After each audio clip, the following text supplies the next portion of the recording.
I always have to wait for 1 second for OBS to do switches. Sup, everybody? This is Carrick with ACG, and I'm here with Asa. I'm here with Absy, and I'm here with Mike Williams. Both of these guys have been on multiple times because we actually like them. It's a rare thing, you know. Usually we'll have a one-off guest, or they don't like us. I'm just joking, but I'm very Most of happy the to have time they these don't guys. like us. It's most of Let's the be time. real. Yeah. Let's be real on that. But we wanted to have them on to talk about all things Xbox, PlayStation, PC. We're going to talk about VR. We're going to talk about Call of Duty, the events that are coming up, Gamepass, as well as, or sorry, not Gamepass, but Xbox's event, PlayStation's event. Find out what these guys have been playing, what they're excited for in this slightly dead time in gaming, because it is. Mike and I talked about this right before the starting. It definitely is a slow period, man. There's like those big games, and some indies here and there, but it's really sort of spread out until like Erdtree, I would say, is probably the next of the big ones, if there isn't anything I'm not really remembering. But I want to first start out with what they've been playing. Also, feel free to say where you are and what you do. We'll start with Asa first.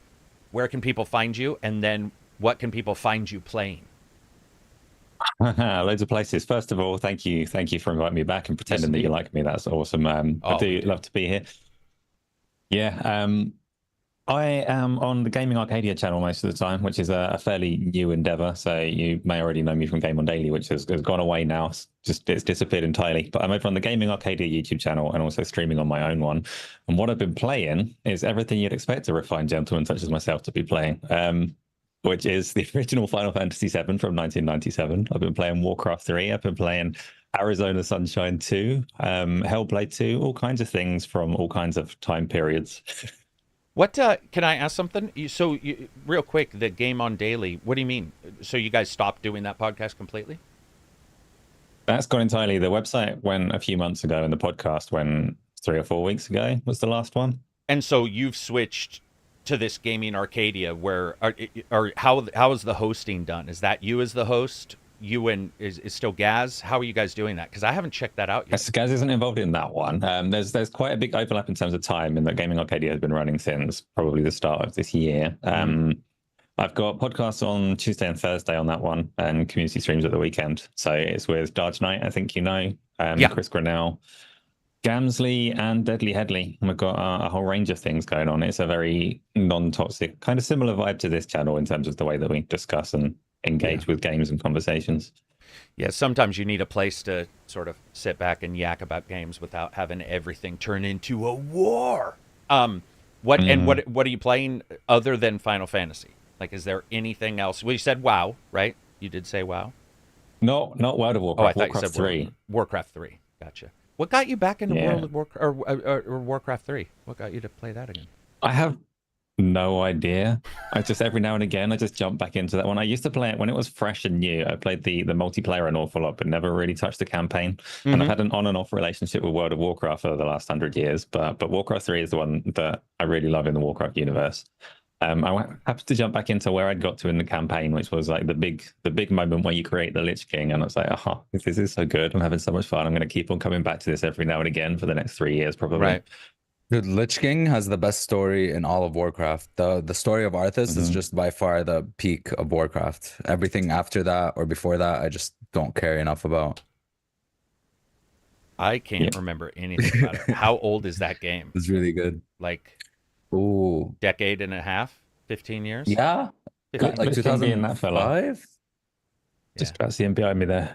It's cool art. For Warcraft 3, I think 2005, 2006. It's probably something 2005, like 2006. Yeah. Yeah. Man, that is nuts how long. Or even earlier. That's when WoW came out. Wait, is Warcraft 3 older? Oh my God, it might be like 2001. No way, right? It's like 2001, 2002. Really? Jesus. It holds up, man. I barely graduated at that point. Right. Not the remaster. No, not the remaster. Yeah. No. The art style, I guess, holds up. We'll never. The remaster never happened. It's like the remasters of the Arkham games, where they somehow made them look worse for a little while. I think that was the most disappointing game release for me, was the remaster of that game.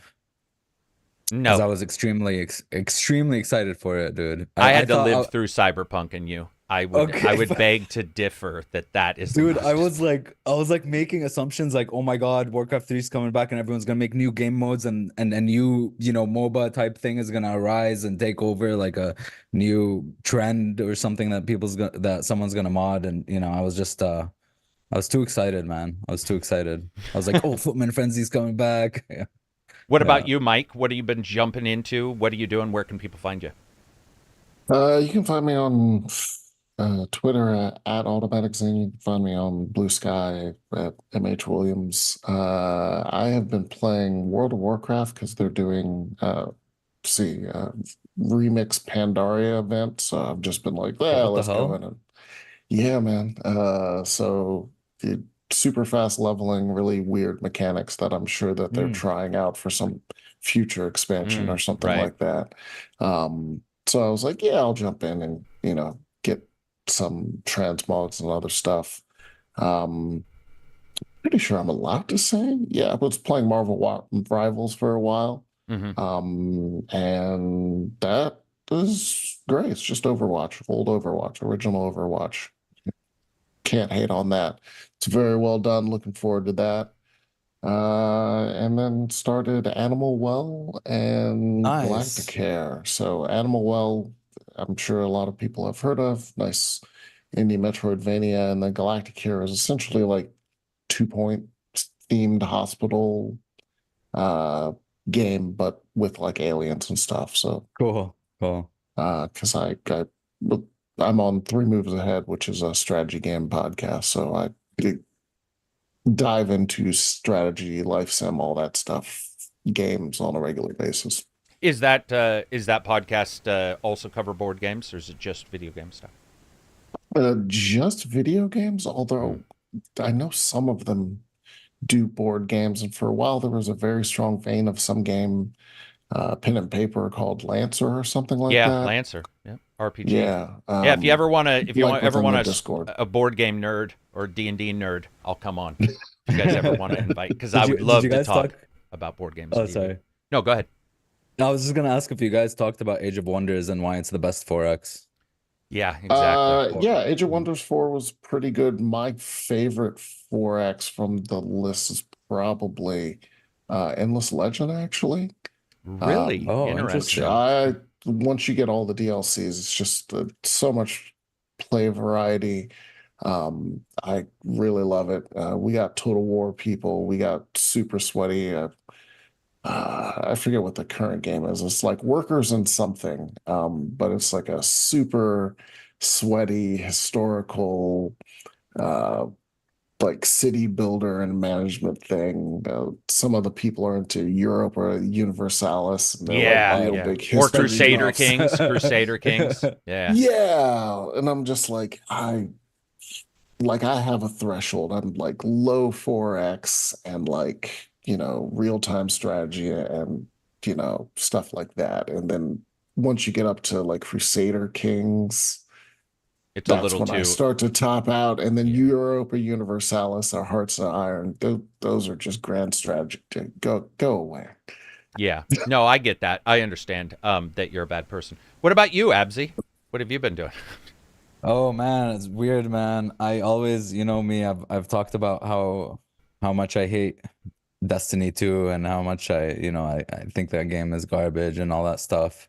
But to reconnect with my dad, I started playing Destiny 2, and underneath there's a lot of things in Destiny 2 that I think like I hate about modern gaming, and that has to do with like the UI and the content delivery and the style of how you earn things. And it's like claim here, claim now, this day, today, battle pass this, and there's a lot of like paid stuff. But underneath all that bullshit, man, I found a very, very high fun factor for some reason. I am really kind of enjoying it. I'm not gonna lie, man. I did like a dungeon that was some fucking synthwave 80s retro cyberpunk type thing, and it was really, really cool.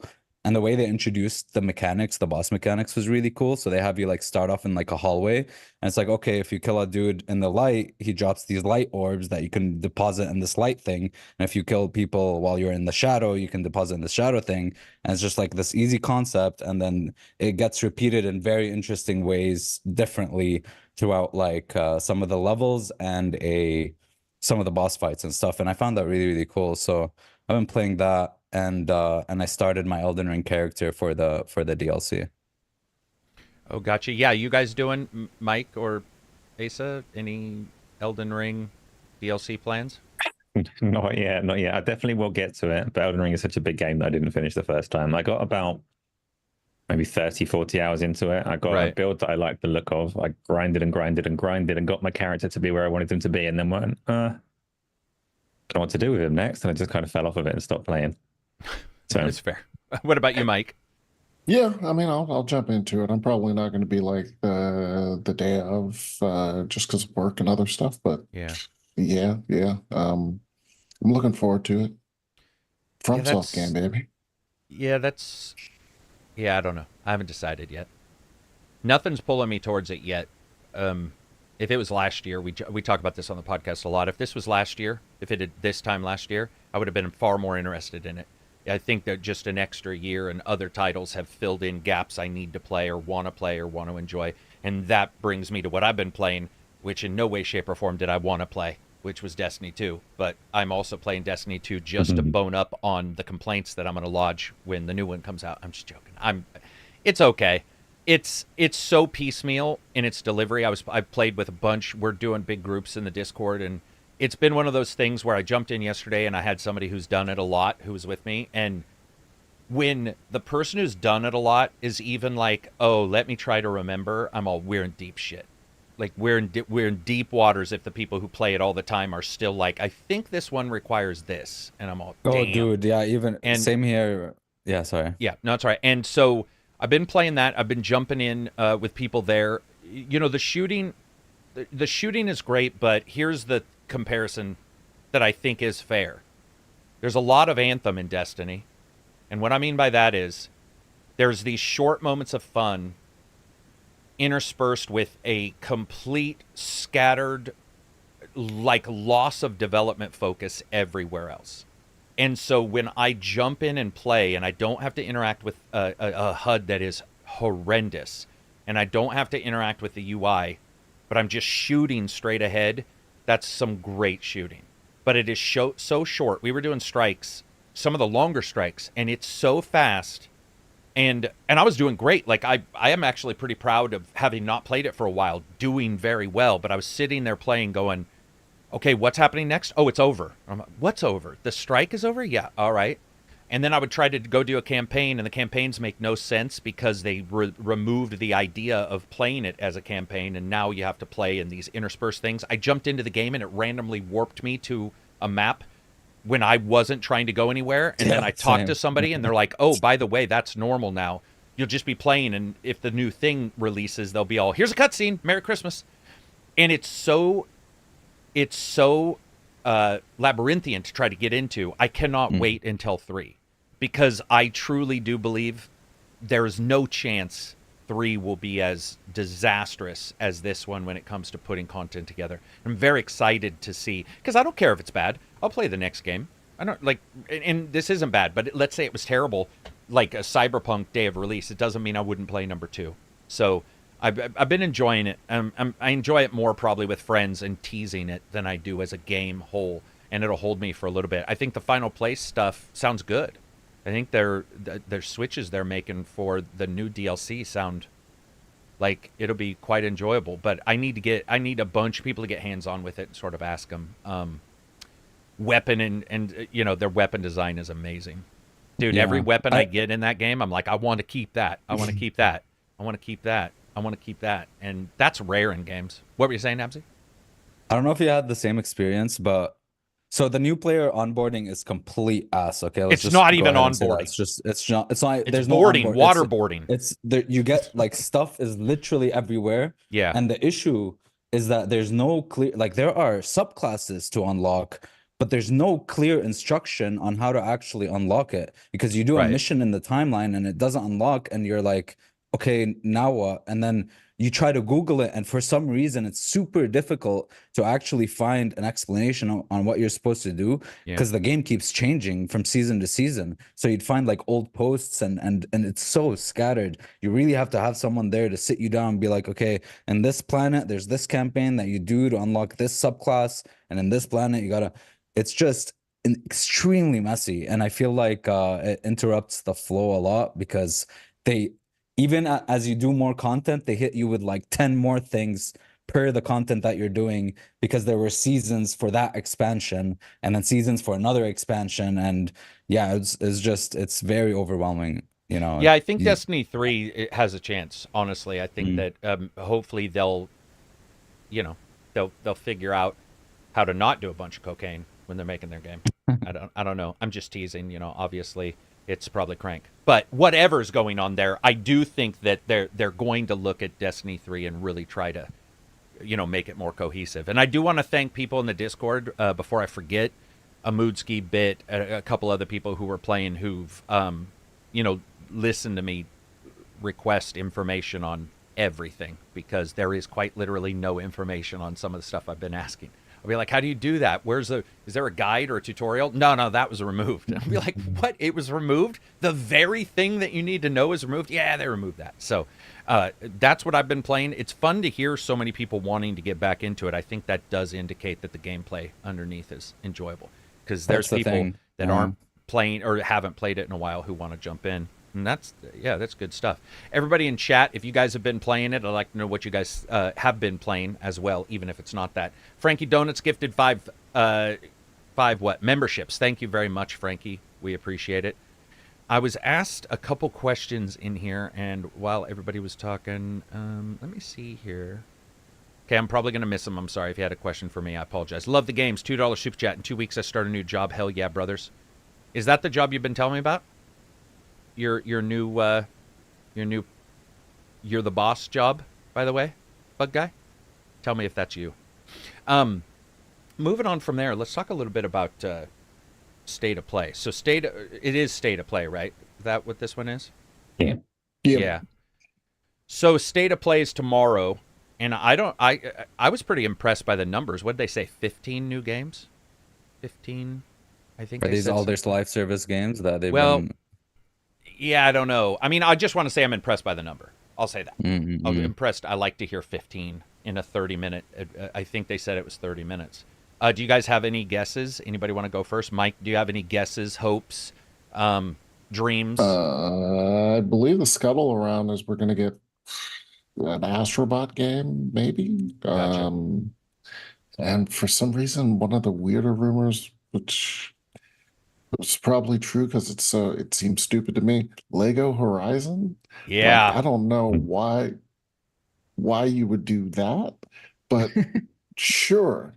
Like, that's just that one is like so out there, as I would never, like, even if I was Lego and I'm like going to Sony, Horizon is not the game I'd start with probably. Right. So I'm like, okay.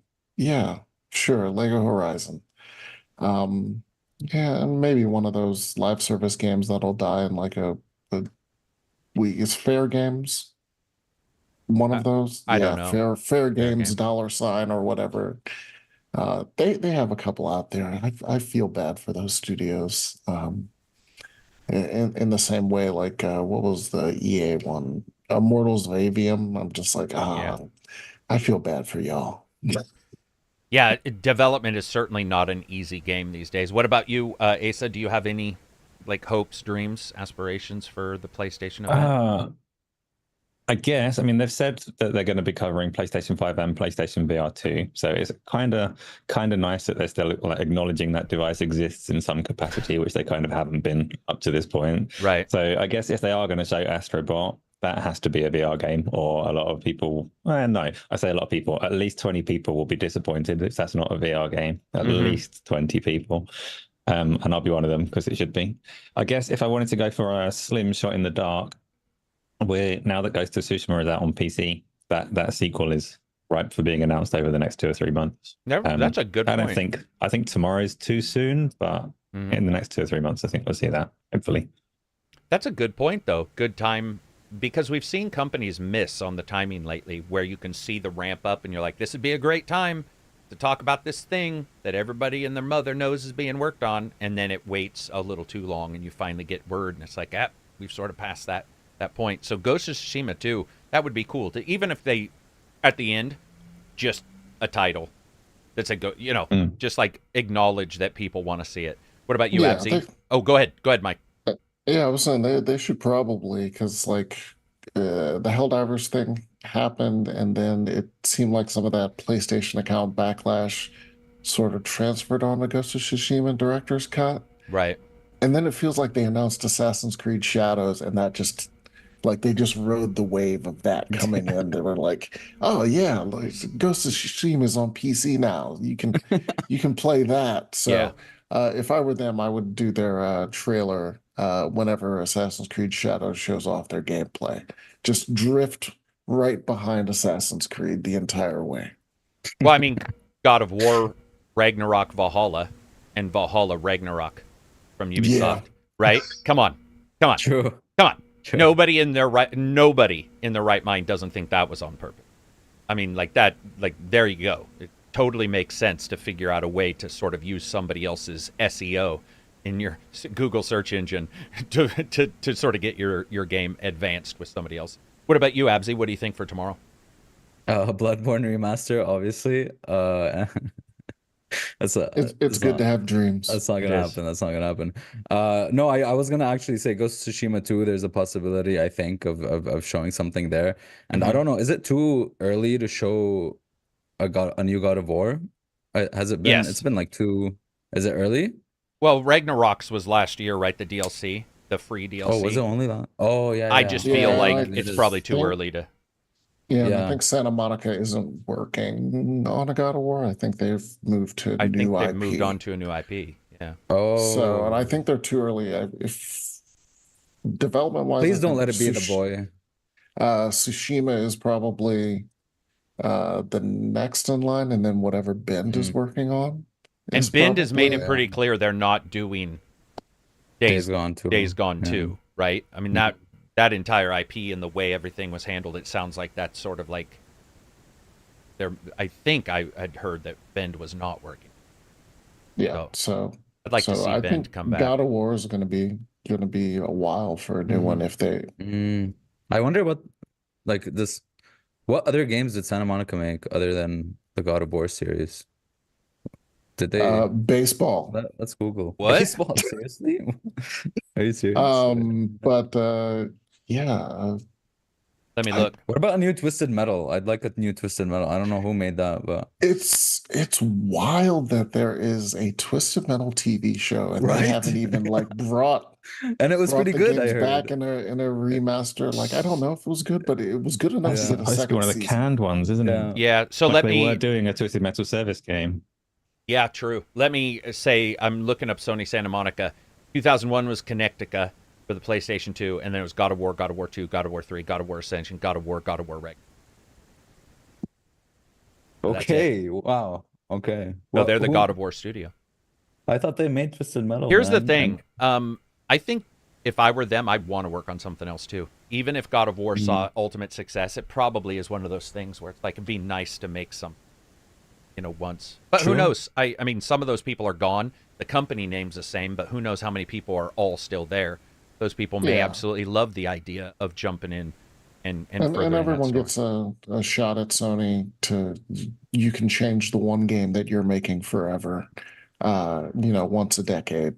Yeah. So they were Sucker Punch was the infamous studio. Yeah, true. Now they are the Ghost of Tsushima studio. It is now goes into Horizon. Goes into Horizon. And who did? And Spider-Man. And Insomniac went from Ratchet and Clank and a bunch of other stuff, and now they are the Marvel studio. Yeah. So you get every decade you get a chance to try something new. Maybe we see Wolverine. right? Yeah, that It's feels about possible, right. but the leaks that they've showed show that that game is exactly where it's expected. That's very, Mm. very, very pre. So Mm. unless those leaks are old, which is possible too, I assume where it is, you wouldn't want to show much of it because it's being made. You know, Mm. I mean, it'd be really weird if I cooked a cake and I took a picture of it 1/4 done and said, "Fucking let's celebrate my cake. It's going to taste delicious." Most people would be like, "Dude, what the hell?" Like Get me Cyberpunk. when you're done, like Cyberpunk. Yeah, Cyberpunk is a 4th made cake. Yeah, I Now, was about to sounds say a really lot weird. of those E3 demos are all right, or Game Fest demos are all right. We got 3 months. Yep. Give us a playable chunk. Let's make it as pretty as possible and shoot it out the door. I'll always pimp this discussion, but Cliff Basinski did a discussion about how much it cost them to make vertical slices for E3, and the cost was so atrocious, so absolutely insane that only a company like Microsoft, Epic, Sony, those big top tier companies would ever even think of spending that. And now that there's no E3, I think most of them are like, thank God. Because you're also taking developers who could be working on your friggin' game to make this stupid vertical slice that people are going to bitch about anyway when they see, let's be honest, we see a Call of Duty slice, we bitch about it. It's not. He moved the controller slightly to the right, but the game didn't seem to go to the right, so therefore the entire trailer's fake. And you're like, it's a bunch of Mythbuster kids out on YouTube complaining about the trailers. So, or you get Watch Dogs where it looks better in the trailer than it. Yeah. Hellblade's one of the few games, Hellblade 2, where the game looks a good deal better than the trailers, which was actually, I thought, fantastic. The horror stories of like what with the Cyberpunk 2018 gameplay trailer and how they completely switched 2077 directions. And are you calling it 2018 as a joke? Because I think that's even funnier. Like the trailer, the gameplay trailer they showed in 2018. Oh, dude, I thought you were calling it Cyberpunk 2018 because that's all we got, and I was like, dude, that's a masterful stroke right there. Okay, well, that's too bad, but still, very, very enjoyable. Yeah, that was not a real thing at all. That was some sometimes like sometimes they don't look good. Like I remember, it was the E3 before first Spider-Man came out, and they showed off Ghost of Tsushima in like a gameplay theater demo, and it did not look good. It did not. I was like, I don't know if this one is coming together, guys. And it did. But like what they showed off was just like, no, this doesn't look good at all. I want to say how much I appreciate Mike right there solidifying that it did. We all love the game, but I love the way you said that. It did. Like there was anybody wondering if it did. That was great. It did come together. Just anybody out there who thinks Ghost of Tsushima didn't come together. Mike Williams is stating on the ACG podcast. It did though. It did. That was awesome. That was on the record. That game came together. It did. Like that game's awesome. And I would say for my guesses, Astrobot, which I don't care about, but I'm really happy because a bunch of people do. So I super hope that they get those acknowledged. I think we'll see some service stuff because they haven't put all of them in hiatus. There has been some switching around, but we do know that they've got more stuff in the pipe for that. I'd love to see Wolverine. I don't think it's what we've seen. It looks ready. I would love to see the words Bloodborne 2 at the end of a Sony event. I think, I don't know about you guys, but there's certain things I think that all a company needs is to just put a title up. I don't like this, by the way. I'm not saying I do like it. I'm saying what works. You put a title like Bloodborne up, that creates an insane amount of hype from companies that obviously deliver, but they're also busy too. So I don't know who would be making that game either. I think that's one of the problems too, is that people like the titles of you'll hear us all talk about the titles of a game, but then you start looking at who's even available to develop some of these titles, and they're not there. They're not actually available to make the title. So some of this is dreams and hopes. I would like to see Twisted Metal. That would be cool. I think a Twisted Metal would be phenomenal to sort of see them mess around with something like that. Twisted Metal feels like something built for a service game. It absolutely does, yeah. Like you give away that. Yeah, I think it was fairly reliably reported that it was a thing that existed and was cancelled, and I think it was Bloomberg, it was canceled, a genuine outlet. Yeah, well, it was canceled at the time. See, the thing about cancellations, man, is I've definitely, especially as years go by, this cancellation thing doesn't always mean a foot in the sand. It sort of just means, or a line in the sand, it sort of just means like over here canceled, and then you hear it's going somewhere else, or they've rejiggered it and they're re-looking at how everything works. So I guess you can hold your hope that that cancellation doesn't mean like fully stopping Twisted Metal versus that particular package of Twisted Metal is not what we're going with. Maybe the service was why it was canceled, because, you know, we have heard rumors that some of the, you know, companies internally at Sony don't want to do these service games. But the thing is don't want to do, and then seeing Helldivers 2 success, sorry. Because at least the couple, not a ton, but the couple people I talked to would love to see Helldivers 2 success. Would love. Love it. Love it. Big time. And so whenever you hear like, no, they just want to make single player games that are, you know, you do this and do that, and then you talk to a developer and like, I'd like to have a job. I'd really like to be employed. Like, that would be the great thing. Instead of releasing a game that possibly sells pretty good, but then we don't have DLC or it dies out, versus a service game that is fun, by the way, because some service games can be fun. Just everybody puts service into everything. You guys remember, man, when open world became a thing, it was so crazy that every game had its own thing. And then once open world started up, it was like every company did open world, and the same things happened with service games. Every company. Yeah, it's just the difference is like you can only survive like one or two service games on a regular basis. Absolutely. I play Fortnite every night. Like, I get my dailies in, and then maybe, you know, I'll switch between Final Fantasy 14 or WoW as my other game. But like, you only really get like two of those. Like, if you are a Warzone player, that is the game you play. And anything that's going to take you from that is going to have to be like the best. Especially once you get deep in and you've spent like $100 on skins, or however much it costs for Warzone skins now. Yeah, man, it's hard to get people to leave that stuff. I think the first podcast you were on, by the way, Mike, because I was going back to listen to see if we should revisit any topics when you guys first came on, you and Asa. One of the first podcasts you were on, either the first or the second, we discussed, this is years ago, we discussed that like already MMOs and service games were encroaching on single player games, because somebody's like, I sort of want to do Destiny. There's this other game coming, but I only have 4 hours a week to play games. And I know this is good because I've been playing it. It's an enjoyable game. And that is now exploded to the point to where everybody, like, I think everybody agrees now. I know at the time I got a lot of heat. People were like, oh, no, it's, you know, people will switch. And it's like, I can tell you right now that people I talk, they're not switching. They're like, no, I'm not going to switch. You know, whether there's bugs, there's a lot of put-offness happening in gaming. I'll get it later. I'll get it when it's patched. I'll get it when it's on sale. Ubisoft, for instance, I know people don't agree with their sales plans. I think it's genius, which is almost every game they do goes on sale quite quickly, because they make whatever sales they make, and then they're sale. They make whatever sales they make, then they put it on sale. And I've seen people be like, oh, this game must have done poorly. It's on sale. I'm like, no, that's Ubisoft. They do something that is way different than everybody else. And now we see Microsoft does their thing, Sony does theirs, and there's sort of a market for everybody, but there isn't the time for everybody.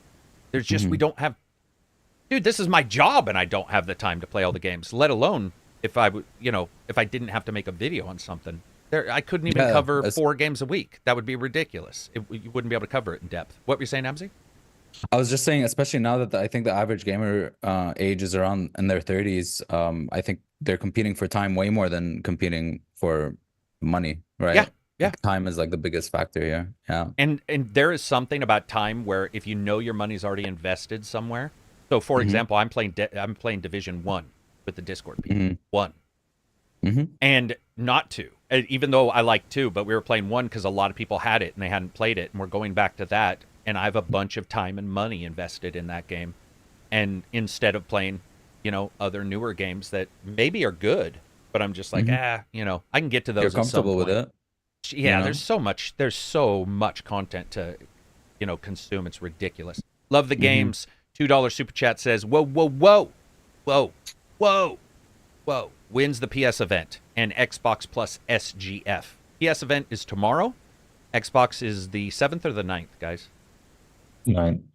9th. And then SGF is Summer Games Fest is 7th. Oh shit, it's summertime. Oh fuck, I forgot, man. That's what happens when It's you have time no for- sun inside, right? It's the time for game trailers. You need an man. LED that goes across your top of your Bro, I'm in roof Saudi of your Arabia. You know how room. hot it is? It's extremely.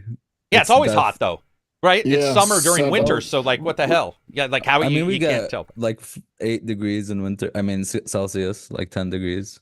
What's that in freedom units? That's like,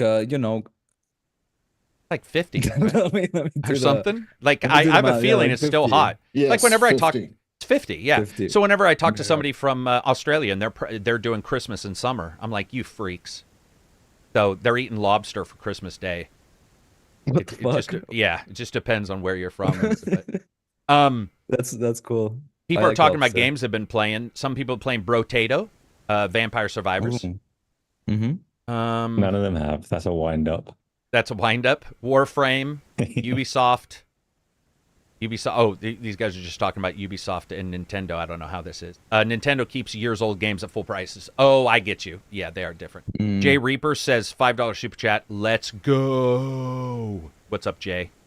Thanks for always being in chat and being your usual weirdo self. I love you. It's always fun talking to you. Zealandish Blizz, I think he's asking Mike. Have you seen League has got a $500 FOMO skin? Yes. Really? Ari skin, I believe it is Ari? the prices for everything. I think it's upwards of like 450 Oh. or something like that. Yeah. I mean, Dollars? yeah, 450 actual dollars? I don't understand.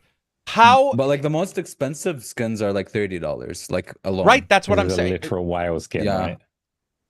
That like is a a whale crazy skin skin. that It changes. should be a whale Yeah. on their shield. If like you're playing a D&D game and you buy the skin, it should be a whale eating a dollar sign or Scrooge McDuck diving into his gold. Like that's ridiculous. But I mean, Yeah, it's insane. if it's a pack of stuff, no, still ridiculous. Now, you know what's the worst? And Destiny does this too. The worst, by far, the worst trend I hate is when there's like a skin and it's like 2,500 points, but you can either get 2,300 points or like 3,200 points. So you get the more expensive one, and then you got points left over. So you can, you're like, oh, this skin just requires a little bit more, so you get even more points. And there's always going to be like points in your account that is there that is going to make you want to buy more, so you can buy more skins. I hate it. Yeah, it's got different tiers, so I think you can buy the skin for the normal, like $30 or whatever it is. But then it's got like a higher tier with other visual stuff, and I Yeah. believe it's tied to what's his name? Faker, one of the players. Like it's Yeah. like a collab skin with him. So Wait, a real person? yes, Yeah, he's like the like a best player. Dude, we've player circled and the just full non-committal. We Korean might guy. let's just please Putin nuke us. It's over. Oh shit. It's over. That's the dumbest thing I've ever seen. So, but isn't there like a My Little Pony skin in Diablo that's like $60? It's like a horse skin in Like a Diablo. rainbow thing. Well, I don't know. Probably. I just said My Little Pony because it's a horse. But isn't there like a horse skin in Diablo 4 that Multiple. was angering people because it was like 60 or multiple? Multiple. They do it regularly. Every time they do a new bundle, it's like you get a bunch of the currency as well as the horse or whatever mount. Yeah, so 60, 70 quid. $65, man. $65 for a pack to get this shiny horse. So this is the signature immortalized legend collection. 59,260 RP, which is the like 300 some odd, 350 Holy. something. Comes with the signature Ari skin, signature move, the final boss Faker title, signature border, signature banner, signature splash art, the immortalized legend collection, which is the collection below it, which has the lower tier skin, unique transformation, chroma, 100 battle pass levels, exclusive icon, and Like I there's don't no, know with a there's no carry from statue Faker. or anything. Yeah, I don't believe a person that would have the money to buy it would buy it. You know what I mean? Like it has to be some kind of, got my mom's credit card type of deal. Oh Right? yeah, your mom's card. I What don't were you know. s- I just I can't picture it, man. Yeah. What were you saying, Asa? You said one about. That should come with a carry, right? If this guy's so good, that should come with like 7 nights of being carried through League of Legends for 450 Yeah. quid or something. Just Or, like, instant physical wins. You statue or join, some and it's shit. like, sorry guys, this guy bought a micro for winning. Peace out. There was somebody who. So we don't read super chats in order. I read them to try to sort of fit into what we were talking about at the time we had moved on. But Gamsley, $2 super chat said, "I rate Helldivers 2 worse than Brotato." It's obviously some kind of thing toward Asa. People spend a lot of money just to tease you, dude. You're like the clown sitting on the dunk tank, and people just like to throw balls and try to knock you into the water. I don't know what it is about Brotato and you, but feels like a long sordid history. It's Yeah, that's a good Gamzee game. is the co-host on our Xbox podcast. I don't like Brotato. Nothing happens. You just run I around know. a little brown I square. remember. Yeah, and Gamzee loves it. So this is the little wind-up that goes on. But keep bringing me back, and he'll keep on throwing money at the It's a fun channel. game. I just do not get it, man. But whatever. I haven't even played Brotato, so I'll side with you, Very good. Asa. You're on the podcast, so I'll just be like, Thank you. You're for sure right. They're for sure wrong. Heard it here first. Brotato sucks as a game. Not even fun. There are people talking about Warframe skins too, but let's move to something good. Back to the PlayStation event. So you have a bunch of games being announced there. It's a 30-minute video. I say video because you can't squeeze even a CEO talking head in that amount of time. You have 17 games. That to me feels like, I mean, It's like 2-minute trailer, 15 times 2-minute 2, you're already trailers. at 30 minutes. Yeah, so one of those Yeah. trailers is like 17 seconds long. Maybe it is Bloodborne. the too, word but- Ghost of Tsushima. Yeah, 2 or exactly. Bloodborne, Maybe it's right? just a word. But then we have Xbox event, and so I don't know what you guys have discussed about on your own personal podcast and stuff. What you guys have discussed, Mike and Asa. But one thing I do want to point out is, God of War, or not God of War. That would be amazing. God of War's on Game Pass. People, no, but Call of Duty being on Game Pass. Were you guys surprised? Yes, just because it makes so Yes. much money Mm. and Microsoft has spent so much, so it's sort of that Where like you're recouping your you cash? you put it on Game Pass, maybe you get a bunch of people, but I don't think so. Uh, and I guess maybe there's the hope, you get people pick it up on Game Pass, they jump over to Warzone, they spend some money on skins, and you'll recoup from that. But I feel like Call of Duty box sold so much each year Right. that you're not gonna get that same return by putting it on Game Pass, but we'll see. Or they'll raise the price of Game Pass and that's how they'll do it. Well, Mike, they've been doing all those little things where they started saying you can no longer roll into multiple ultimates, and they were closing down all the little hacks people were doing to get the dollar for 2 years of Game Pass. So it does seem like they're at least closing down a lot of the extra, little like Netflix turning off password sharing. It does feel like they're trying to maximize it. I think they could raise the price because of that, not because of that game, but I think they could raise the price a little bit, but at some point we're accustomed to it, and any raise of price feels they sort of dug their own grave on that. Yeah. Like if you're offering, it's the same difficulty we see with people saying games are $10 more expensive and people freaking out, being like, how dare they? And you're just like, well, how dare they make games right now? Things are getting expensive, the competition's high. I don't know. What about you, Asa? Surprised? I was not surprised, no, because when they did their little We're Going multi-platform like podcast event, and they had Sarah Bond and Matt Booty both said within the space of like 5 minutes of each other that all of their games from all of their Activision, Blizzard King, Xbox, and Bethesda are all going onto Game Pass day and date. And these were executives reading it off of a teleprompter, so it wasn't like a slip it of was the tongue written. or anything. It was very much a rehearsed. This is a thing that we're saying, and I'm not saying I trust everything that executives are saying to me. And it's all like you can take them at face value in all things, but I did take that at face value that every game was coming. And that they would have had a difficult time walking it back after making that kind of pretty strong commitment a month prior if they didn't bring it on. I understand the reasons why you'd think they wouldn't, and the amount of money that floats around with Call of Duty and all the rest of it. And I'm sure they'll try and claw a whole lot of it back with like pay half the price for 3 days early access or whatever. But yeah, no, not surprised. Also, for me, not massively interested. I don't really play Call of Duty. This will be the first one that I've touched for a long time, and they are sticking it into my lap. So I will touch it. I'll give it a little go, a little play, and see how it goes from there. But yeah, I don't really care if it's good or bad for Microsoft. They'll be all right, won't they? They will. And here's the interesting thing: you just hit on why I think they're doing it, because I would say the majority of my Discord don't play too much Call of Duty. You have a couple big fans. Mm-hmm. But the number of people who stated, I am going to keep my Game Pass because Call of Duty is coming, and I'm going to play Call of Duty for the first time in blank years, that to me, small sample set, obviously not in any way accurate.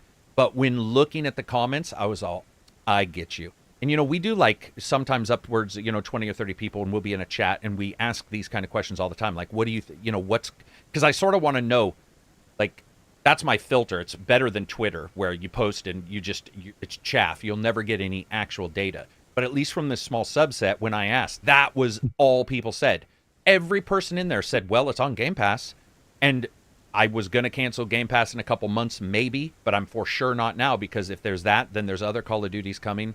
And you just get this ramp up where it becomes a part of the expected library.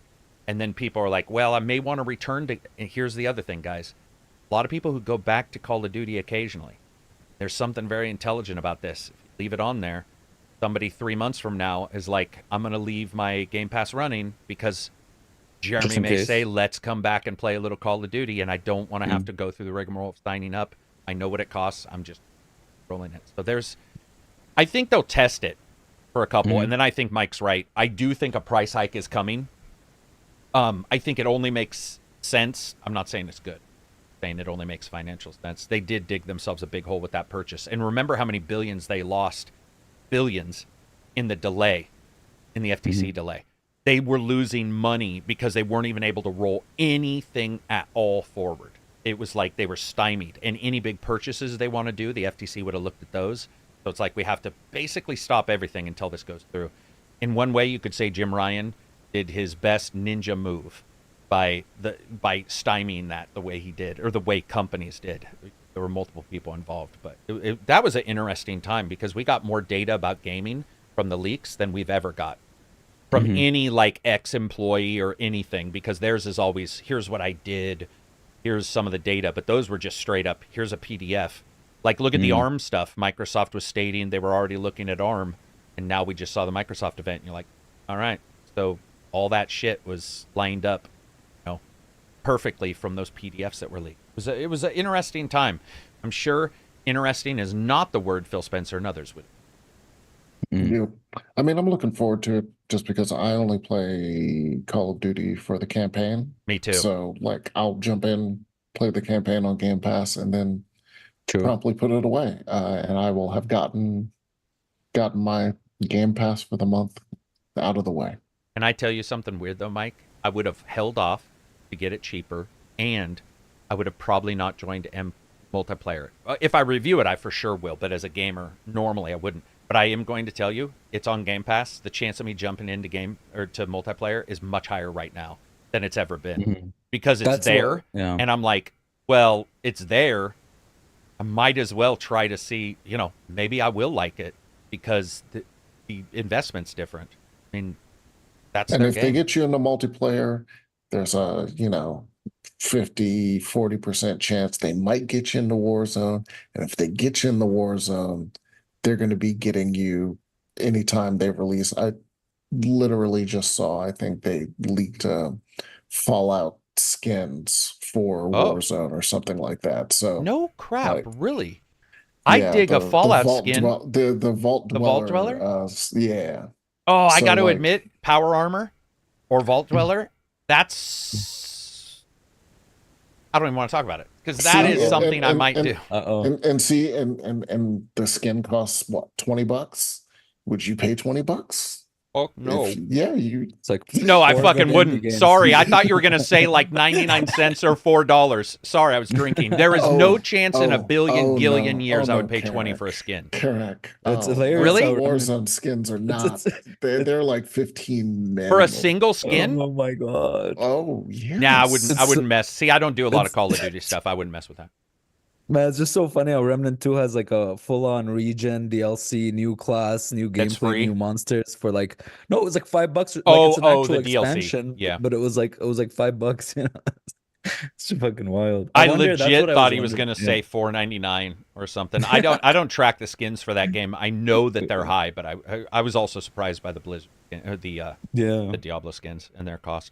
That's So- what Go ahead. I was just gonna say that's what I was wondering about though, if there's like less of a barrier to entry when it comes to like getting the game, so no money to purchase it. I wonder Yep. if it incentivizes people to get like battle passes and be sucked into that in that way. And I really hope they release the old CODs on Game Pass, because there's some campaigns I missed that I just want to play, and they never go down in price. They're still This quite is what pricey. happens with a free-to-play game. This is not free. It's 39 cents, I think, was when I did the division of how many games are on Game Pass divided by cost. It's super cheap per game.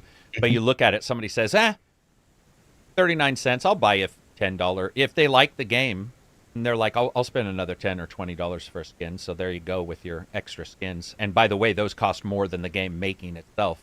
So it makes total sense. And you- you Mhm. buy like 3 or 4 of them, then you've Covered the game. spent you've covered the game, and Yep. now you're mentally locked in. You're like, well, I own like 5 skins for Warzone or Fortnite or whatever. So now this is my game. I Yep. own Mhm. this much stuff for, Destiny or whatever. So this is the game I'm playing. Yep. Mhm. And that if it's model though, like Go ahead. at some point, Game Pass becomes an obstruction and a hindrance to that model, doesn't it? That's why Fortnite is free to play, whereas Game Pass is only targeting that particular free to play style model, only going to people that are subscribed. Kind of start swinging the other way at some point, and you start to get into the should the game just be free to play if this is how we're going to monetize it? It should, but there is no overlying rule or Order 66 for all game development. So there will for sure be titles that are free to play, finals, those kind of things. And they won't impact the majority of people and what they do if those continually pay off financially. But I do believe the same thing happens. Yeah, I'll think that too. When I look at a free game or, and you're like, oh, well, this one's free to play, doesn't require any subscription at all. Maybe I'll do that. But the brand new shiny thing, Asa, is a big deal. I mean, the brand new shiny, like a brand new shiny Call of Duty for a lot of people is a huge deal. Like one of those massive things where they look at it and they're like, oh, I'll dive in. And it's Black Ops, right? So I think that matters more, because I think for the majority of people, from what I understand, at minimum, the campaigns are more enjoyed or more, I guess you would say rated higher by gamers than the Call of Duty ones, especially when it's Modern Warfare. Hours. That's the other thing. How long will it be, right?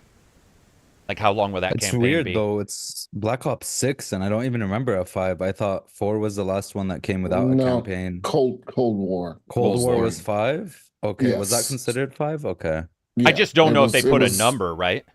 No, they didn't put a They number. did, So yeah. it was Black Ops 4 with the 4 logo. Right. And then Black Ops Cold War was like the prequel, and now it's 6. So Cold War was So weird. technically 5. That's so weird. They Their- did that their George numbers- Lucas shit where they're like, start the movie at chapter Yeah. 6. You're like, the fuck? Yeah. What are you talking yeah. about? What is the Or most whatever he said, optimal- chapter 4, I think, or whatever, when Like Star Modern Wars Warfare started. 2 remaster, remake. I don't even which- know what's going on there. I'm always Yeah. forgetting which Modern Warfare we're talking about. Yeah, it's Yeah. good stuff. I'm excited to see what we're gonna get from it. If it's a good game, it's a good game. That's actually all I can hope for right now, because I don't know the rest of it. And so you have that event. You got Microsoft's event. We know that there's new games being shown at the Microsoft event. At least 1 or 2 no one's seen from what I'm hearing, and I would believe that, because Microsoft usually has 1 or 2 things, and so does Sony, so does Nintendo. They usually have 1 or 2 things they want to pop off, even if it's just a small bit. Perfect Dark is too early to be shown, from what I understand, so I don't think it'll be Perfect Dark. I hope it would be great if it was, but I'm hearing that is not what's going to happen. And then, as somebody just mentioned, Gears of War. I'm ready for Gears of War. I think Gears of War would be a great thing, Joe. I don't know where it is or if it's even a thing right now. You guys, like, has anybody heard any rumors other than people want a Gears of War 6? Have been The last I heard rumor was that it was surprisingly close around the corner, but Interesting. not Mike from, with not the from hot like leaks. not from like a trusted source or anything. Just like a Mike is stating officially on this channel. No, I'm just joking. You can do your apology tour later. Dude, I would be so stoked, right? Or Gears of War Tactics 2. I know it's yeah, not that a was seller. a really good game. Oh, That was a it really was good so game. good. Yeah. Did you do that one, Asa? Did you do Gears of War Tactics? Yeah, I did. It's got the makings of a really good game. I wouldn't say it quite reached it because it gets very repetitive. I think if they did a sequel, it would be It's a brilliant. game. All I can games are agree with that. repetitive. Uno's repetitive. Chess is No, repetitive. like the mission structure was too repetitive. Like I've done this. I've been chased by your bombing runs over and over and over. I've saved 2 prisoners over and over and over. That's beyond that is repetitive. true. That's like we've run out of money.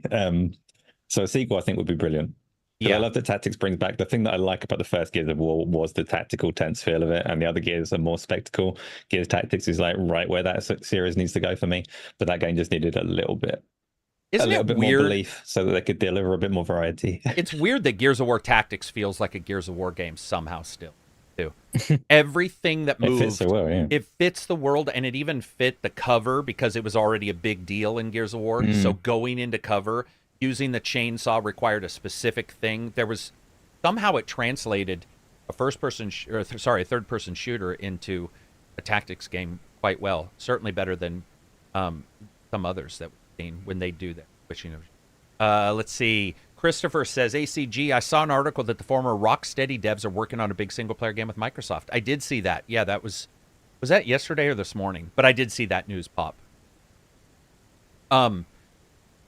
With that kind of news, I don't really have anything to add to it. The big company giving money to a company to make a game.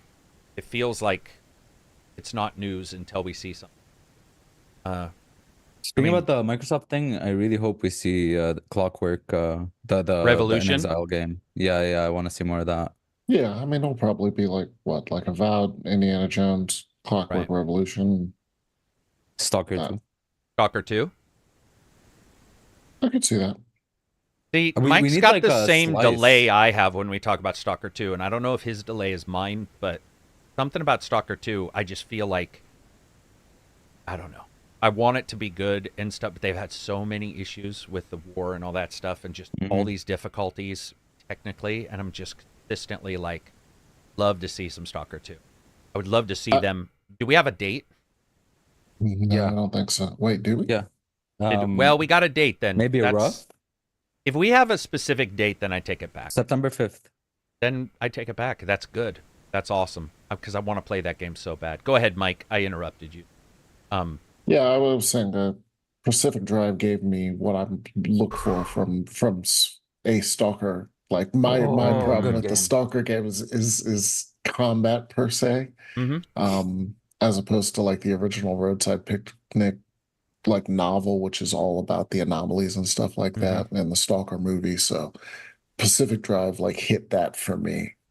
So I'm happy. So I'm looking forward to Stalker 2. I hope it does well for them. I'm sure it will. Are you sure it will? I'm absolutely sure it will. You I heard only- it here first. I only ask because I feel like lately every sure thing I've bet on has turned out to be absolute trash. Not trash in that the game is trash, but that my opinion of something that would do well that I thought would do well didn't. The things I didn't expect to do well did. Feels like maybe this year's What was a the little chaotic. last thing? Well, I know I thought the finals didn't have... So the finals has now hit an issue. But when the finals first came out, I was looking at it going, this got some negative heat with the AI announcers, and it looks pretty lean, and that game turned out to be great. Pow World, when I played Pow World, I'm sorry, it was trash. It was technically terrible. It was terrible from start to finish when I played it for a preview/review. So bad that I couldn't even get it to continue to play enough to cover it. And then that released, and then there was the Nintendo possibly copying them, all that stuff, and it did spectacular and good for them. I've just been I've just been surprised at sales sometimes, especially this year more than others, that games didn't do well. I was surprised Mirage didn't do incredibly well because that did sort of try to hit the beats that people have said that they wanted. Actually, I'm not so surprised about that one because what people say they want on social media really means absolutely nothing when it comes to power. Yeah, I also think it was a little bit smaller.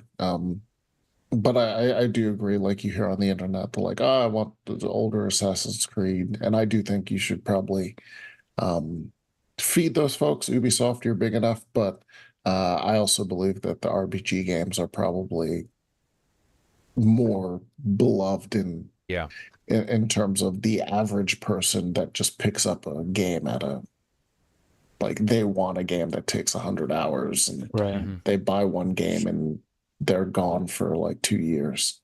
Yeah, the length of a game is a bigger discussion than it's ever been, and I thought it was already big, but it's become such, I mean, the length of a game and meaning worth has, even if they're bloated, it's become such a big conversation with how long a game is. It happened with Hellblade, it happened with Baldur's Gate. Oh, it must be good because it's this many hours or what have you, and luckily it was, but a lot of games aren't.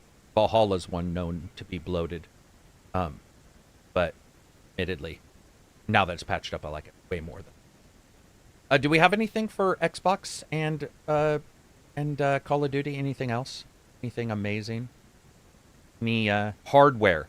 By the way, the new Xbox controller might be shown, which is the one that connects via the cloud without going to hardware at your home, other than your router, and that's on purpose to make cloud sync better for latency. So that'll be cool. That was in their leaked PDFs as well.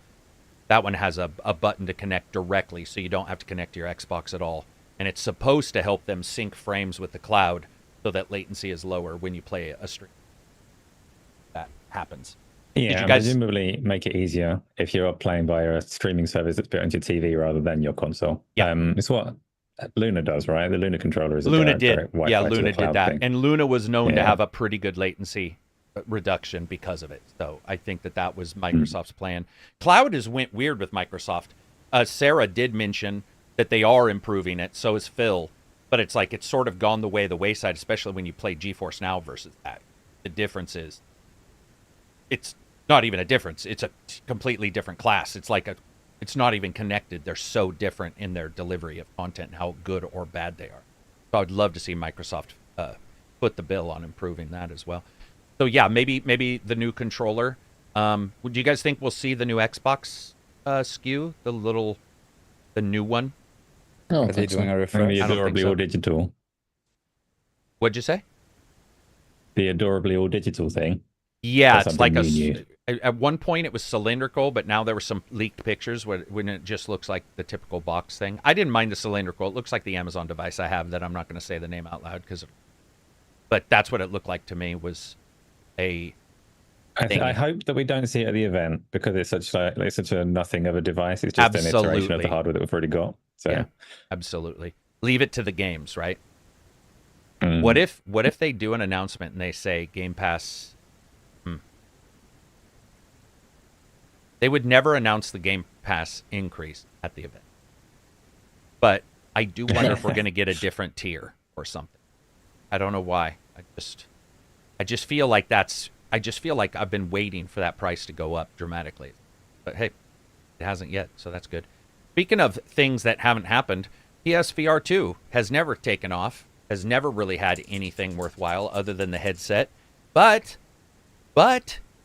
a adapter for the PC to PSVR 2 has been spotted. They say it's on like a patent website, hardware patent website. I'm excited for that because the PSVR 2 headset's pretty comfortable. Good device overall. Are you excited for that, Asa, as a PSVR fan? PSVR 2, the fanboy, the biggest PSVR 2 fan that I've ever known. That is a title that I choose. Yeah. No, I'm not excited for it really. For me, I think I was on here right after they announced the intention to do PC VR with that device, right? Mm-hmm. It feels familiar anyway. It feels like we've had a bit of this conversation before, and I reckon for me, that was kind of the moment that signaled them moving away from VR for me. So obviously you can take it as a positive because options for consumers are brilliant, and being able to use that device on a PC is better than not being able to use that device on a PC. But I said right then, like, this is them saying, we're washing our hands of this. We don't want to make the games for it. And then really shortly afterwards, they closed all of their VR studios. So I feel like I was very quickly vindicated on that. So the continuation of this, the fact that it's going to need an adapter to work, it's hard for me to get excited, partly because it's all tied up in that feeling that they've given up on the device for me, but also because the PSVR 2, in terms of comfort, you called it a very comfortable headset. I think the PSVR 2 is a brilliant bit of hardware, but my nose is this shape. So for me personally, it's actually really uncomfortable. Okay. It just hurts when my nose has been broken too many times. So for me, it won't be a PC VR headset. And the fact that you need an adapter means I probably won't even get around to testing it as a PC VR headset. Right. Because that thing's possibly not going to be that cheap. Mm.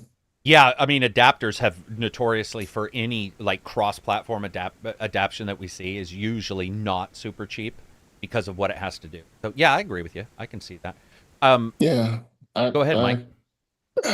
It's a good Hail Mary to get some of those out there, and maybe they'll pick up some just, enthusiast people. But I think probably, like, it's a very comfortable headset and I like the controllers, but probably the Quest 2 or 3 is about the right form factor. You can play it standalone, you can play it with a PC. And that's even when I get to I want to say a few years ago, I wrote an essay about the fact that I just don't think VR, like, I love VR personally. Like, I'll drop my thing on my Quest, hook it up to the PC, drop into Steam VR and try some stuff out. But VR itself, I think, is antithetical to how people play games in a household. Mm-hmm. Like, when I play games, like, my partner will sit and watch me play the game and we'll talk. Like, if you are in a house with someone else who also plays games, maybe they're playing a game on like a Switch or something, but they're talking with you and watching and they're interacting with you. Mm-hmm. And you just don't do that with VR. Like, you put on the headset and it's just you inside the thing. And there can be social, like, pass-through cameras so you can talk to people inside, and they have things to mirror what's on the headset on your TV. But it's just, I don't think it's the same way the average person plays video games. And that sucks for me personally, but I just think that's the way it is. And maybe something like AR is more what the masses will like more. I don't know. Let's draw a little parallel too. If I'm sitting there talking about PC games, I notoriously hear somebody say, well, I want to sit in front of my couch and play on a controller because it's easier. If that is already the discussion, then PSVR on your face, a big device on your face, is even a larger step away from comfort, or large. So to me, it all fits in the idea of comfort, the idea of ease. My headset I can touch right now, hasn't been on in a while. Ubisoft has stated quite clearly that they are done. They were one of the biggest, technically the biggest third-party publishers of VR games. They had done a bunch. AC Access was great. Dude, Star Trek was great. Star Trek is one of the most enjoyable, fun, social VR games I've ever played in my life. It had voice. It even used voice to do commands. It was a hilarious time. And the AC game was great. And they've dropped it. And as Asa said, Sony just fired all their company. I mean, they're just gone. They like, one of my favorite games of all time is Concrete Genie. Those guys are shuttered as well. They just completely shuttered all those companies. What was the Firewall? Was that the shooter? And they were working on Firewall 2, and they were shut down. So, yeah, pulling away from VR makes sense. When it comes to AR, Mike, I have the Nreal glasses, and Rokid, I have their glasses. I've tested them. Great glasses, man. The screen on the Nreal in particular is really insanely good, especially if you're running it off a Legion or a G-Deck and you're using USB-C out. I think AR could be popular, but I think whenever somebody's seeing something you can't see, that does become an issue if there's any social sharing that you're accustomed. Like, any AR gaming would be something like Pokemon Go, like Mhm. a bunch of people just walking around in a fucking field with the glasses on, Tripping over interacting shit, with the breaking same ankles, thing. suing Nintendo. Yeah. Sim games, of course, I'm not talking about because sim games are incredible in VR. Those are their own little thing. But I think for the VR fan, it's cool. I'm happy that there's going to be an adapter, but I agree with Asa. I don't think it'll be cheap. And if there's an adapter, there's almost notoriously more delay, just because it's an adapter and there's some other processing going on. Hopefully, it's not much. I'm excited to see it. One of you guys mentioned Twisted Metal earlier, and I do want to point out that Warhammer 40k Speed Freaks, which looks like Warhammer 40k Twisted Metal, is in early access, or maybe not early access, maybe it's a demo, but it's on Steam. I happen to have this completely separate from our discussion, so it was a good time to say this. This says, in the 41st millennium, a cult of speed-based orcs have emerged together in immense speed wagon. These speed freaks are addicted to high-speed combat with the fastest, shootiest, pulse-pounding, brain-rattling combination of DACA and recklessness. They bring their supercharged mug of buggies and tanks into the speed wagon, hell-bent on gunning down their rivals and trashing everything in their place. What I saw this yesterday, when I saw this trailer, looks really fun. It looks just like Twisted Metal in a Warhammer world. So anybody listening, or you guys, if you're a fan of Twisted Metal, that looks to be it. And like all Warhammer games, other than Space Marine, is announced and shown, and no one knows. I do not know what it is. If people think Hellblade 2 didn't have PR, go talk to anybody who's released a Warhammer game and ask them about the PR for Warhammer games. There's so many, dude. It's not only that there's so many. This was even back in the day when they were barely, back before they were the Whore of Babylon of IPs, and they were like not releasing their IP to anybody. You still didn't know half the time. I don't know what it is about Warhammer stuff. Now, that just popped up. I'm a noob when it comes to this, but I feel like I hear 40K sometimes and 30K sometimes. Is that like a thing? Is there a difference, or does 30K not exist? Different time 30K frame. doesn't exist. It's just Warhammer, and then Warhammer Fantasy 40K. Yeah. There's Warhammer Fantasy Roleplay too, which there's only been one RPG ever, I think, but it's a big D&D line. Then there's Warhammer Fantasy, which is your miniatures. Then there's Warhammer 40. So it depends on if you're in D&D or not. There is a separate 30K is probably a time-based difference. Gotcha. Where maybe fans have, but I don't know much or anything other than the occasional mention I hear on the internet of 30K. But there's Rogue Trader too. So that's the other thing, is that there's different facets that go on. Most of the time when you hear 40K, it's the wars, it's the Imperium. Oh, wow, I looked it up. Yeah, no, they call the Horus Heresy the 30K, right? Is they call 30K. Yeah, so it's a time-based difference, and I don't know if we've had any games in 30. I don't know if we've had any games in that time frame. But books, it's all the weird though. Like in 40K, I feel like I've played a couple 40K games, and it feels like each one is in a completely different thematic. Like it feels like different worlds almost, but with some tie-ins. Because like Necromunda, you're in this like shit, and then Rogue Trader was very different. Space Marine felt very different. So it's crazy. And now there's like a Twisted Metal thing. So I don't know what's going. Like that world is massive or something, right? It's well, yeah. I mean, it's it's like thousands upon thousands of planets, and it does feel like that, but it can also feel like that when you drive to the East Coast and you live on the West Coast. It feels like an alien world. So I mean, if you imagine different planets, it would be even weirder. And so that's how I take it. But yeah, there's gotcha. All these games, Rogue Trader feels way different because certain characters you think, whenever we see Space Marines, you're like, that's the badass. But if you don't really understand Warhammer, you may not realize that, especially when you look at the Inquisitors and stuff, you're like, whoa, those are the badass. So there's like, everybody's a badass in their own separate. Man. Yeah, it's so interesting, man. And there's Mechanicus is a PC game. I believe it's called Mechanicus. There's a couple PC games out there. Daniel Levi did ask me a question that I did miss, and I want to hit up. He said, do we think we'll see State of Decay 3 at the Xbox event? Oof. Okay, Mike's saying and I'm saying no. So I'll go with Mike. I hope. There's been so many problems at that development studio. Yes, definitely, 100%. You'll say yes. I just feel like no other zombie game or no other game really hit what State of Decay 2 or State of Decay 2 hit. Like that type of game is very unique. So Yep. I really hope they expand it. So do I. I would love to see that. And then next up, I don't know if you guys saw this, but one of the games we talked about where we felt bad for them, or at least Mike did, Immortals of Avium, they added FSR frame gen, the consoles. First game to have frame gen, and seems to have worked quite well.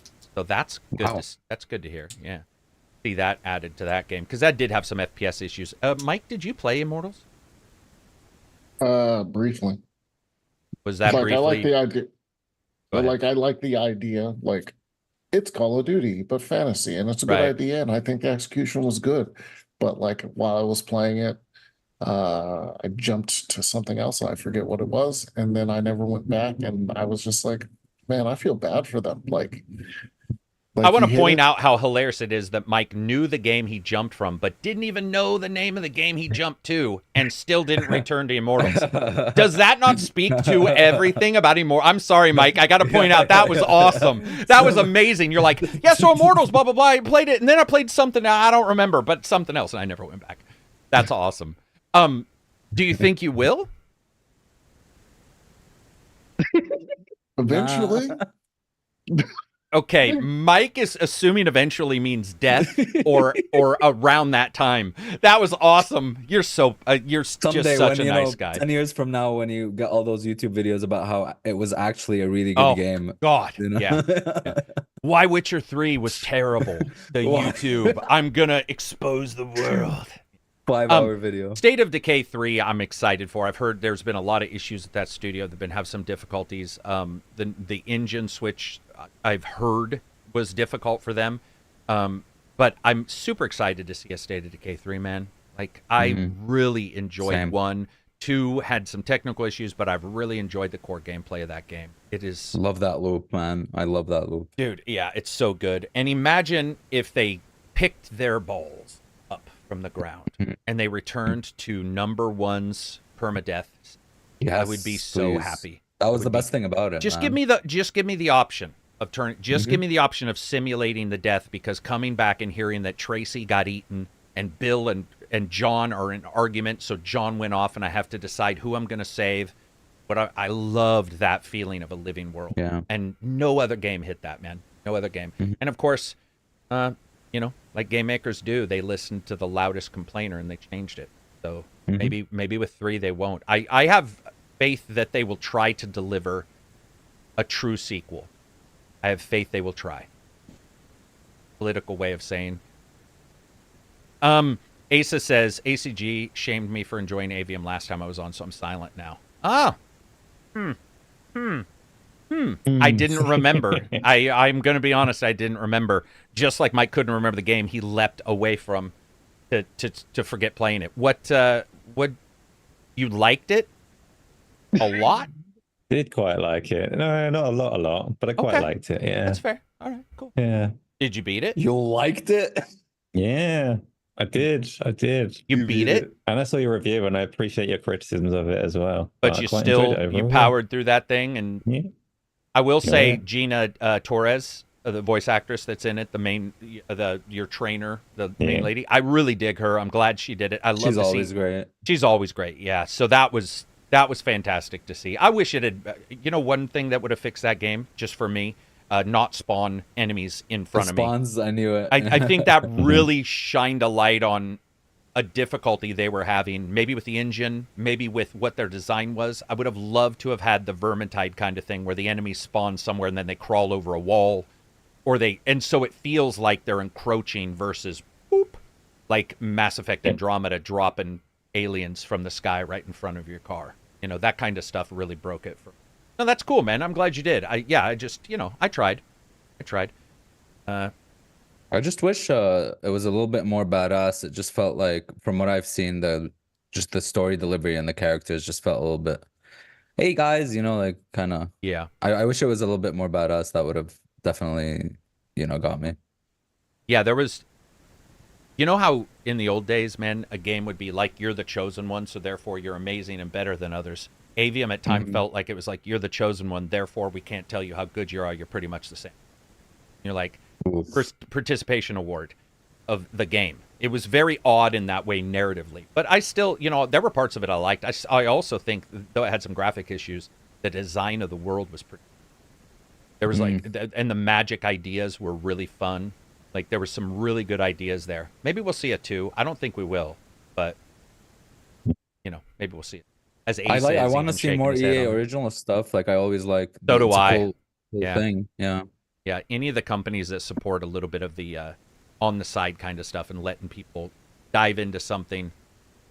EA in particular, Ubisoft. Everybody disses on them, but Ubisoft's got a couple of small ones. Immortals Phoenix Rising 2 was being made for a while.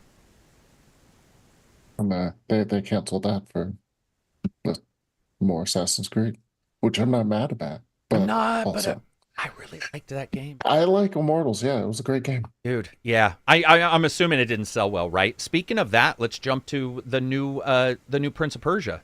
Did any of you guys do the early access for this new Prince of Persia? No, but I'm very, very interested. I think I'm waiting for it to cook a little bit more. Is it because it's early access that you guys didn't, or is there something I'm missing? I would have assumed. Yeah, for me it's early access. Oh, I see. I didn't even realize it had come out. Right. Okay. Not in early access. Yeah. Yeah. Like I love what they're doing. I like the music, and the art style is like the art style for me is what's interesting to me the most, and the movement looks really good, and it's kind of like Dead Cells but with Prince of Persia platforming elements, which is a cool concept. Yeah, it's the same original Dead Cells, guys. So, if it's the same original Dead Cells, guys, they did early access for Dead Cells.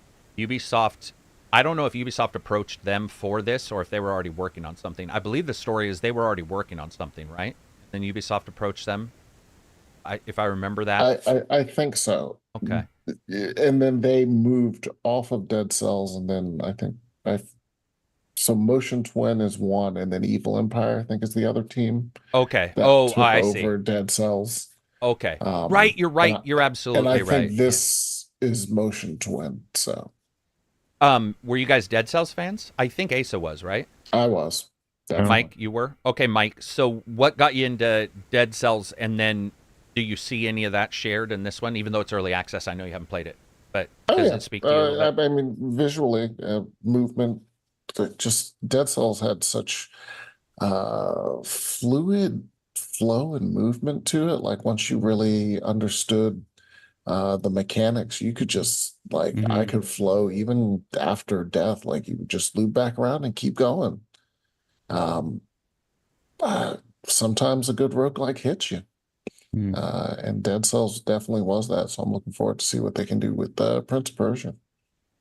Yeah, I saw the animation. I don't know. It looks different. I don't know. And Lost Crown was great. So yeah. What was? Lost Crown, the other Prince of Persia game. Yeah. Yeah, Lost Crown. Garrick had issues with that because of a bug. Dude, I've had some, Mike knows this, but whenever you're reviewing a game, sometimes you'll just have a bug that stymies you or whatever. And if there was a bug that stymied me, it was a bug in that. I mean, that was a disaster. I would have liked to have covered it, but it was a game-killing bug. It was one of those situations where I couldn't even play it enough. I didn't even have enough footage to play it and say it's not worth getting because of this bug. It was pretty much at the starting, and it was an absolute devastator. I also want to say shout out to Dev Guy, because I thought it was only going to be me, and then he got the official game, same bug. And I was like, okay. It felt a little cool to share that misery with somebody else. Christopher Jetzer says 9 Souls just came out on Steam. It's a 2D Sekiro parrying Souls-like combat game. That's a lot. That's a mouthful. Have you guys seen any of that? That's the one with the little white like animal fox thing. Fox thing.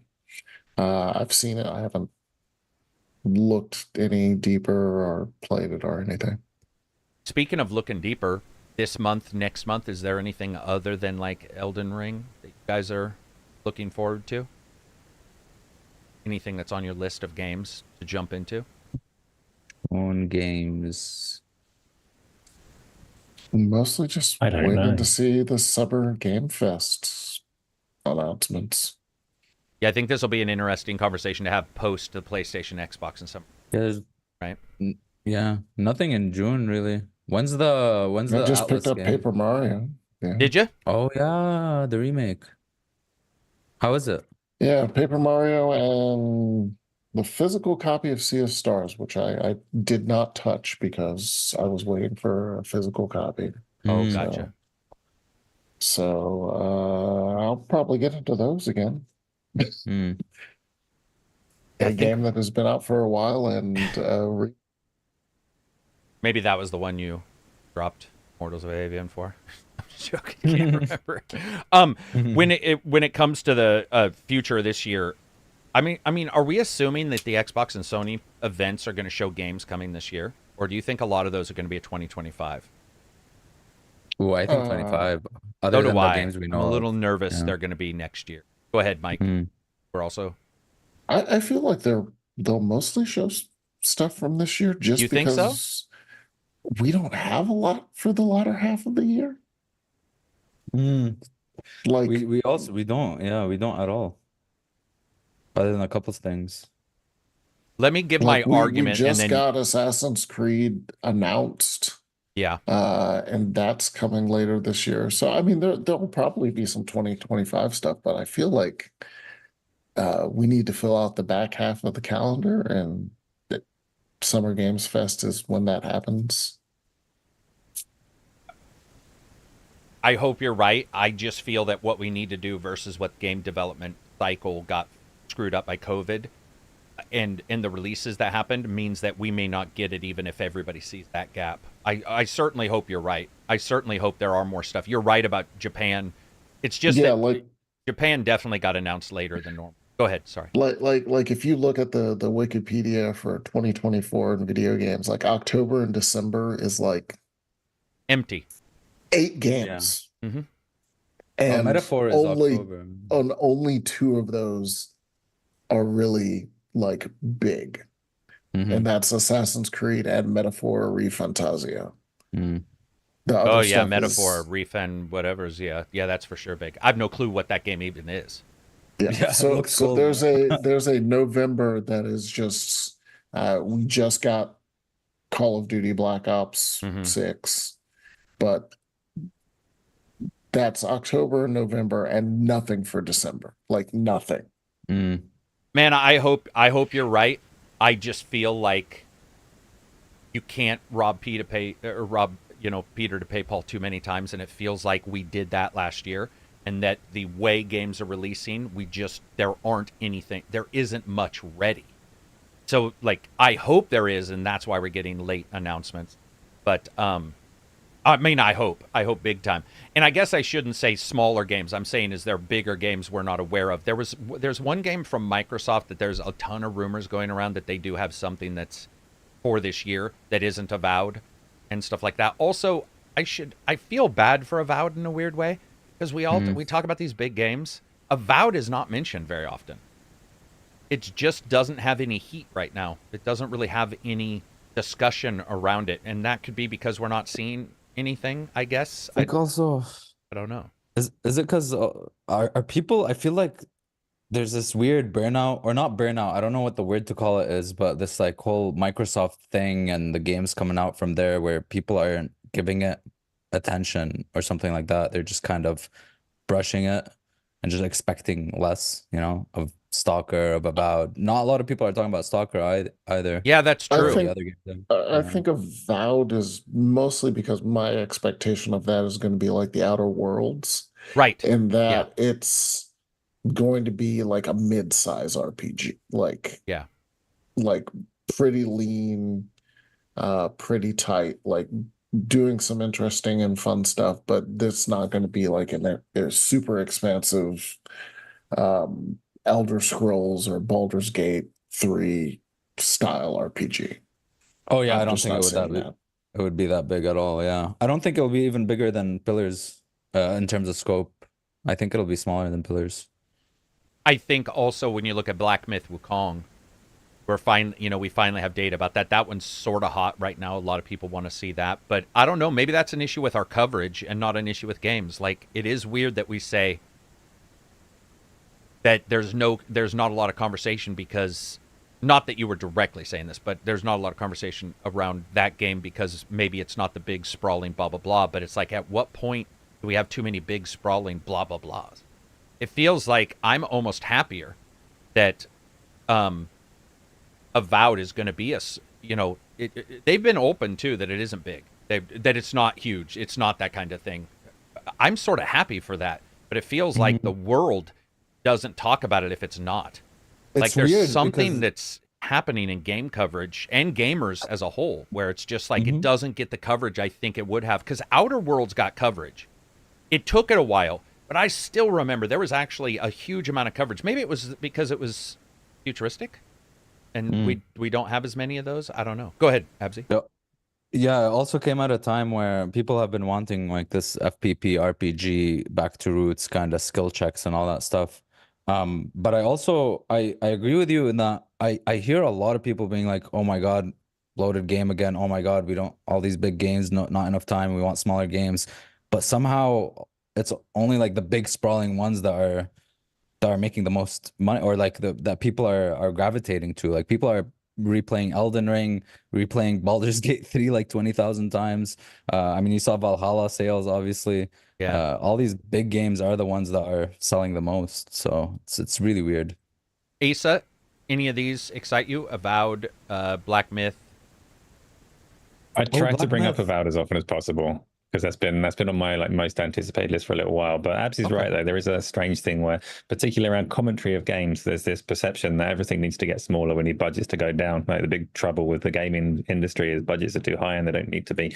But exactly like you say, like people will talk about Grand Theft Auto 6 way more than Avowed or anything like. And publishers have all seen it, and most of them are doubling down on going bigger. Like fewer games, all bigger in scope, because you need to hit this certain critical mass of attention before it's worth releasing. So I hope that stuff like Avowed, and obviously Hellblade that just came out, got a lot of attention, some good, some bad, for not being huge as well. I hope there's lots of scope for the industry to support games that aren't giant behemoths that want to absorb your life. But that's a good point, Asa, because one of the feedbacks I got on Outer Worlds was that it wasn't long enough. And I looked at my time for Outer Worlds and I was like, that seemed like exactly the right amount of time for that game. That fit perfectly. And yeah, you got in and out on that one. Yeah, it was, and by the way, DLC, the Murder DLC, great DLC. The other one didn't hit as well, but that one in particular was enjoyable. Yeah, it is confusing. That's why I am always joking where it's, I do take the piss out on Twitter all the time, but the reason why is because Twitter's just not any kind of real. There's nothing about it that really shapes gamers anymore. It's just really outrage. And then YouTube, we have a tendency, if we focus on negative, people see a big, like I'll do a video. If I wanted to skew negative right now, I could get another 1 million subscribers quite easily, especially because when I go into a diatribe, usually I'll fire somebody up. I know I could. But the fact is that there's negative stuff, but then there's also some really positive stuff. And to me, I'm incredibly excited about Black Myth doing some different stuff.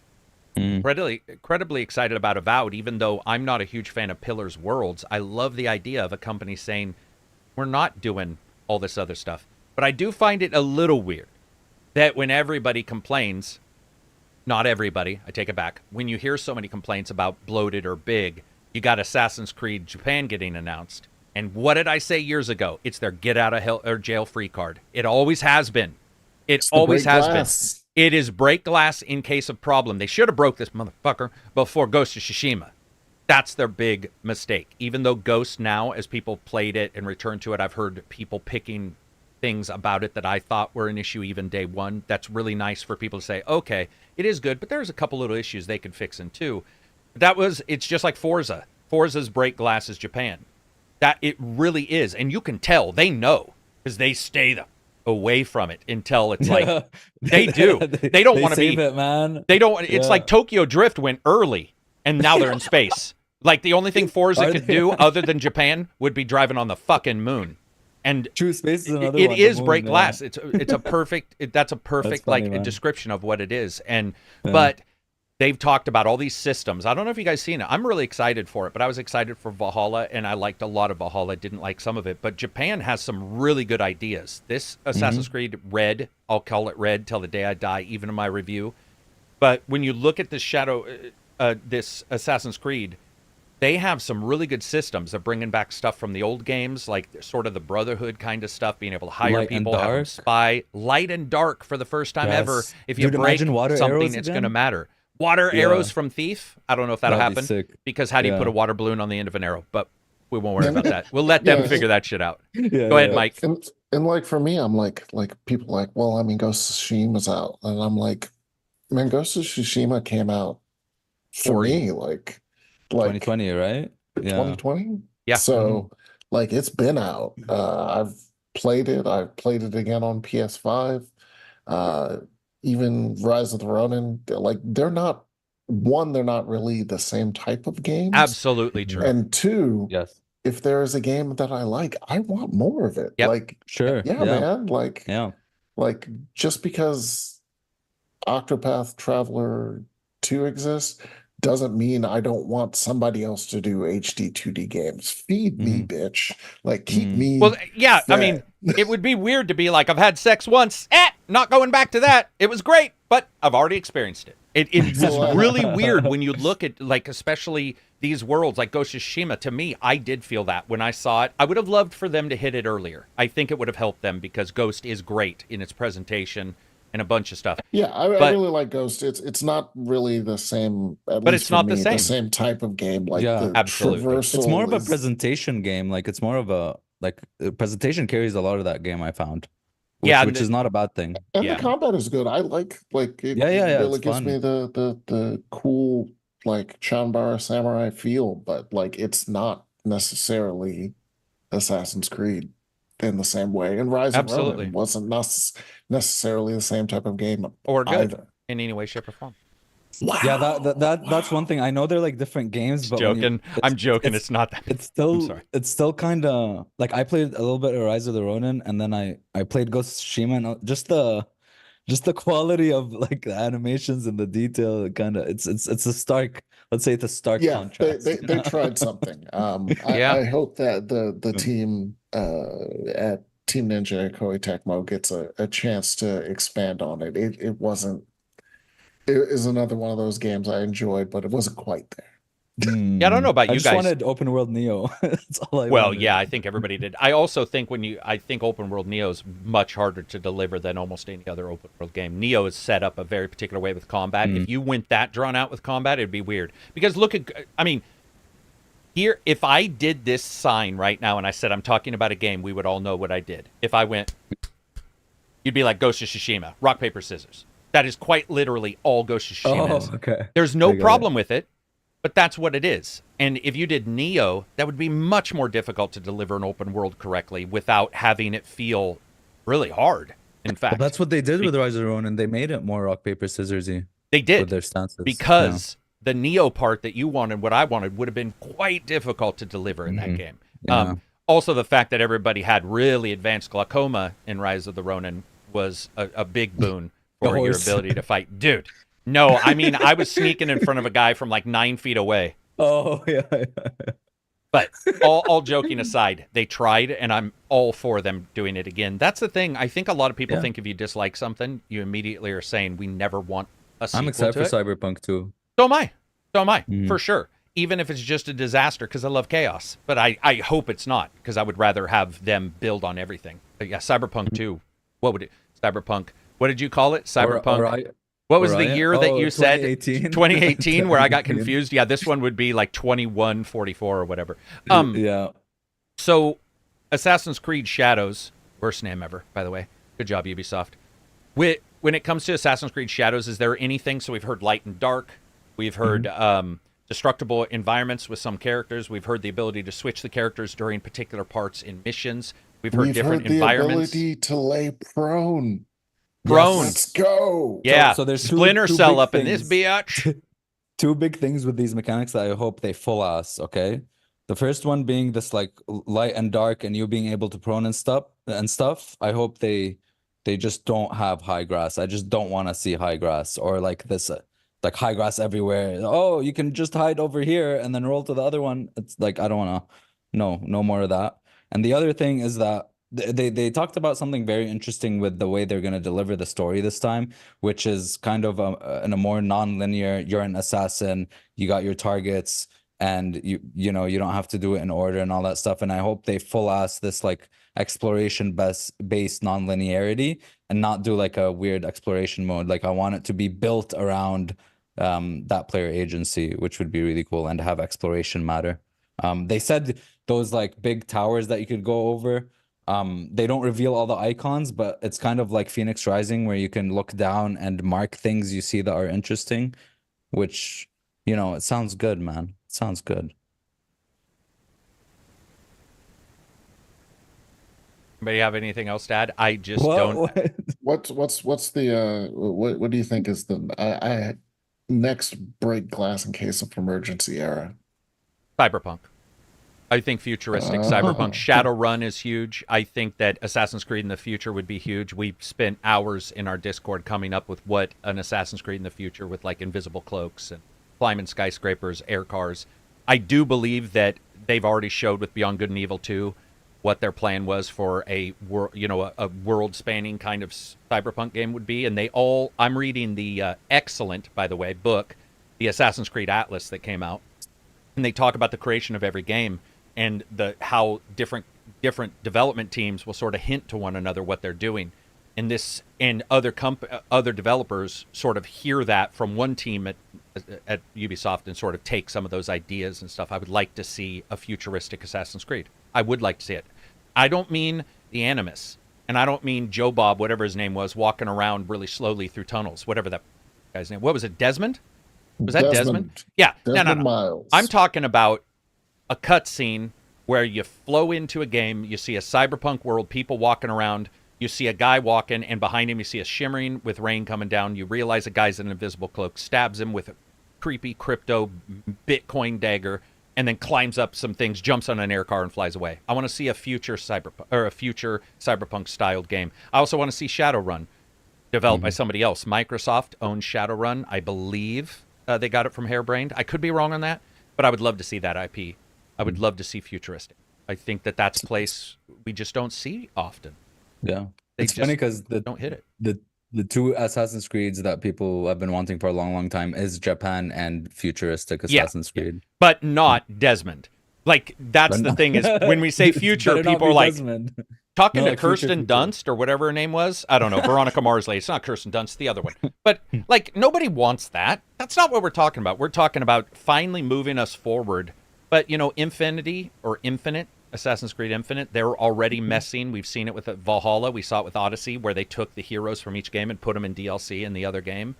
You can't tell me that's not Infinite and them messing around with the idea of what they've been talking about, which is like, what if blah, blah, blah. And I think that that's exciting. My look to you when you talked about 360 circles and map unlocks, I think that's generally a huge miss on Ubisoft's part, that the complaint that we had has nothing really to do with climbing to the top of a tower and unlocking stuff. It has to do with what you're unlocking, which is a bunch of bloat. And the idea that you climb on top of something and look around has worked in Horizon with no problems. The tall necks in Horizon. That does work. It does work. It's that when you get a bunch of bloat, nobody cares that some fucking pottery got unlocked and I can now see pottery. It's like, I can see this thing I can go pick. That kind of stuff is the bloat. The idea of climbing up to something and seeing the world around you is awesome. There's nothing wrong with that. It's that Ubisoft continually messes up the entire situation around it. And I would like, that's the thing with Ubisoft. They have a tendency, when they do make that choice, they cut it. And you're like, dude, maybe instead of having 70 fucking papyrus pieces of paper flying around that no jackass in the world wants to follow. No, have you got, I'll put it out. Anybody in chat or you guys, have you ever heard anybody in the world say that the best part of Assassin's Creed is following a fucking floating piece of paper? If you've heard it, I will donate $100 to something right now. Have you ever heard anybody say that? Or that they even like it? Not even close. That is the thing. Those kind of things are what Ubisoft... By the way, the Atlas covers this. Do you know why the papyrus papers were so prevalent in the first games and they've continued on? Because Ubisoft could not get all the content they wanted in Assassin's Creed 1. Jade Raymond's very open about that. She says it quite clearly. She's like, we had to cut a bunch of stuff, so we went and grabbed these papyrus papers we already had and added more to the game. It's right in there. So it's like, We don't need that anymore. We're done with that. And I think gamers have issues with that. I could be wrong. Maybe people have a problem with climbing to the top of towers, and I do their believe climbing that game. it is a perception thing, in that don't show me all the stuff that, like, once I climb to the top of the tower, don't show me all the stuff around. Right. Because like Tears of the Kingdom, like if you like go to one of those interactive maps and like look at how many actual collectibles and blah blah blah, Right. all right, there's a shit ton. Thank you, by the way. But I want to say, since it's not perceived in the map itself or in the game in that same way, as in you go up, you look down, and here's all the icons at once. Since it's not shown to the player in the same way, it's not perceived in the same way. Absolutely. So for them, it's it's checklisty. like you can have the stuff there, just don't show it to them. Like, just let players find that stuff as they wander the world. That's the thing, Mike. Do you know what Discovery isn't? Being told exactly where something is. Yeah. Like, that's the weird thing, that they've neutered Discovery in their own game about Discovery. Asa, you're not saying much, so I don't know if Assassin's Creed is up your alley. But Assassin's Creed is not. Stealth games are not a thing that I touch, and Assassin's Creed is known as being a stealth game, and the next one is called Shadows. So it was known for being stealth, but the big complaint is there's not a lot of stealth. So maybe you could play. There's a mission on Ghost of Tsushima where, like, there's points near the start of the game where it forces you to go stealthy, and then you get to this mission where it's like, well, you can choose how you approach this. You can be stealthy assassin, or you can just go in like all guns blazing. Right. So I made a point of like jumping as high as I could in the middle and throwing black powder everywhere, like explosions all over the place. This is my answer. Please do not ask me to be stealthy. That's how I want to play Assassin's Creed. Explode everything. I don't want to crawl around. I don't want to hide in the long grass and all of that kind of stuff. In terms of the map icons, you'd hope. I think Elden Ring was a bit of an eye opener for Ubisoft in particular, but for a lot of the industry that were bloating their maps out with all kind of things. Elden Ring came out and was so highly praised and revered. And one of the things that you can look at on Elden Ring is that it just does not tell you anything in that way. It just says, "Here's the world. Good luck." And you see parts of it in Avatar, which is obviously a Ubisoft game that is a big open world and just says, like, it wants to direct you with the world rather than filling up your map. But I think they've said on this Assassin's Creed they intend to have less bloat on there. So I don't know. I'm optimistic for you guys that like Assassin's Creed, but I just, at the same time, I feel like even though, it's about showing you or not showing you the checklisty stuff, I feel like they also have to design that world around there not being icons to kind of, because Elden Ring does guide players in some ways and some tricky ways. It's just not icons on the map. I just feel like if you do like exploration mode or whatever, where you just hide the icons or download a mod, it doesn't quite feel the same way. Yeah, right. If you remove them, even in the HUD, which I'm big on Ubisoft games turning the HUD completely off, the game feels quite weird for a while. It turns out to be fantastic. Far Cry Primal with no HUD is one of the best experiences I've ever had in my life in an open world game.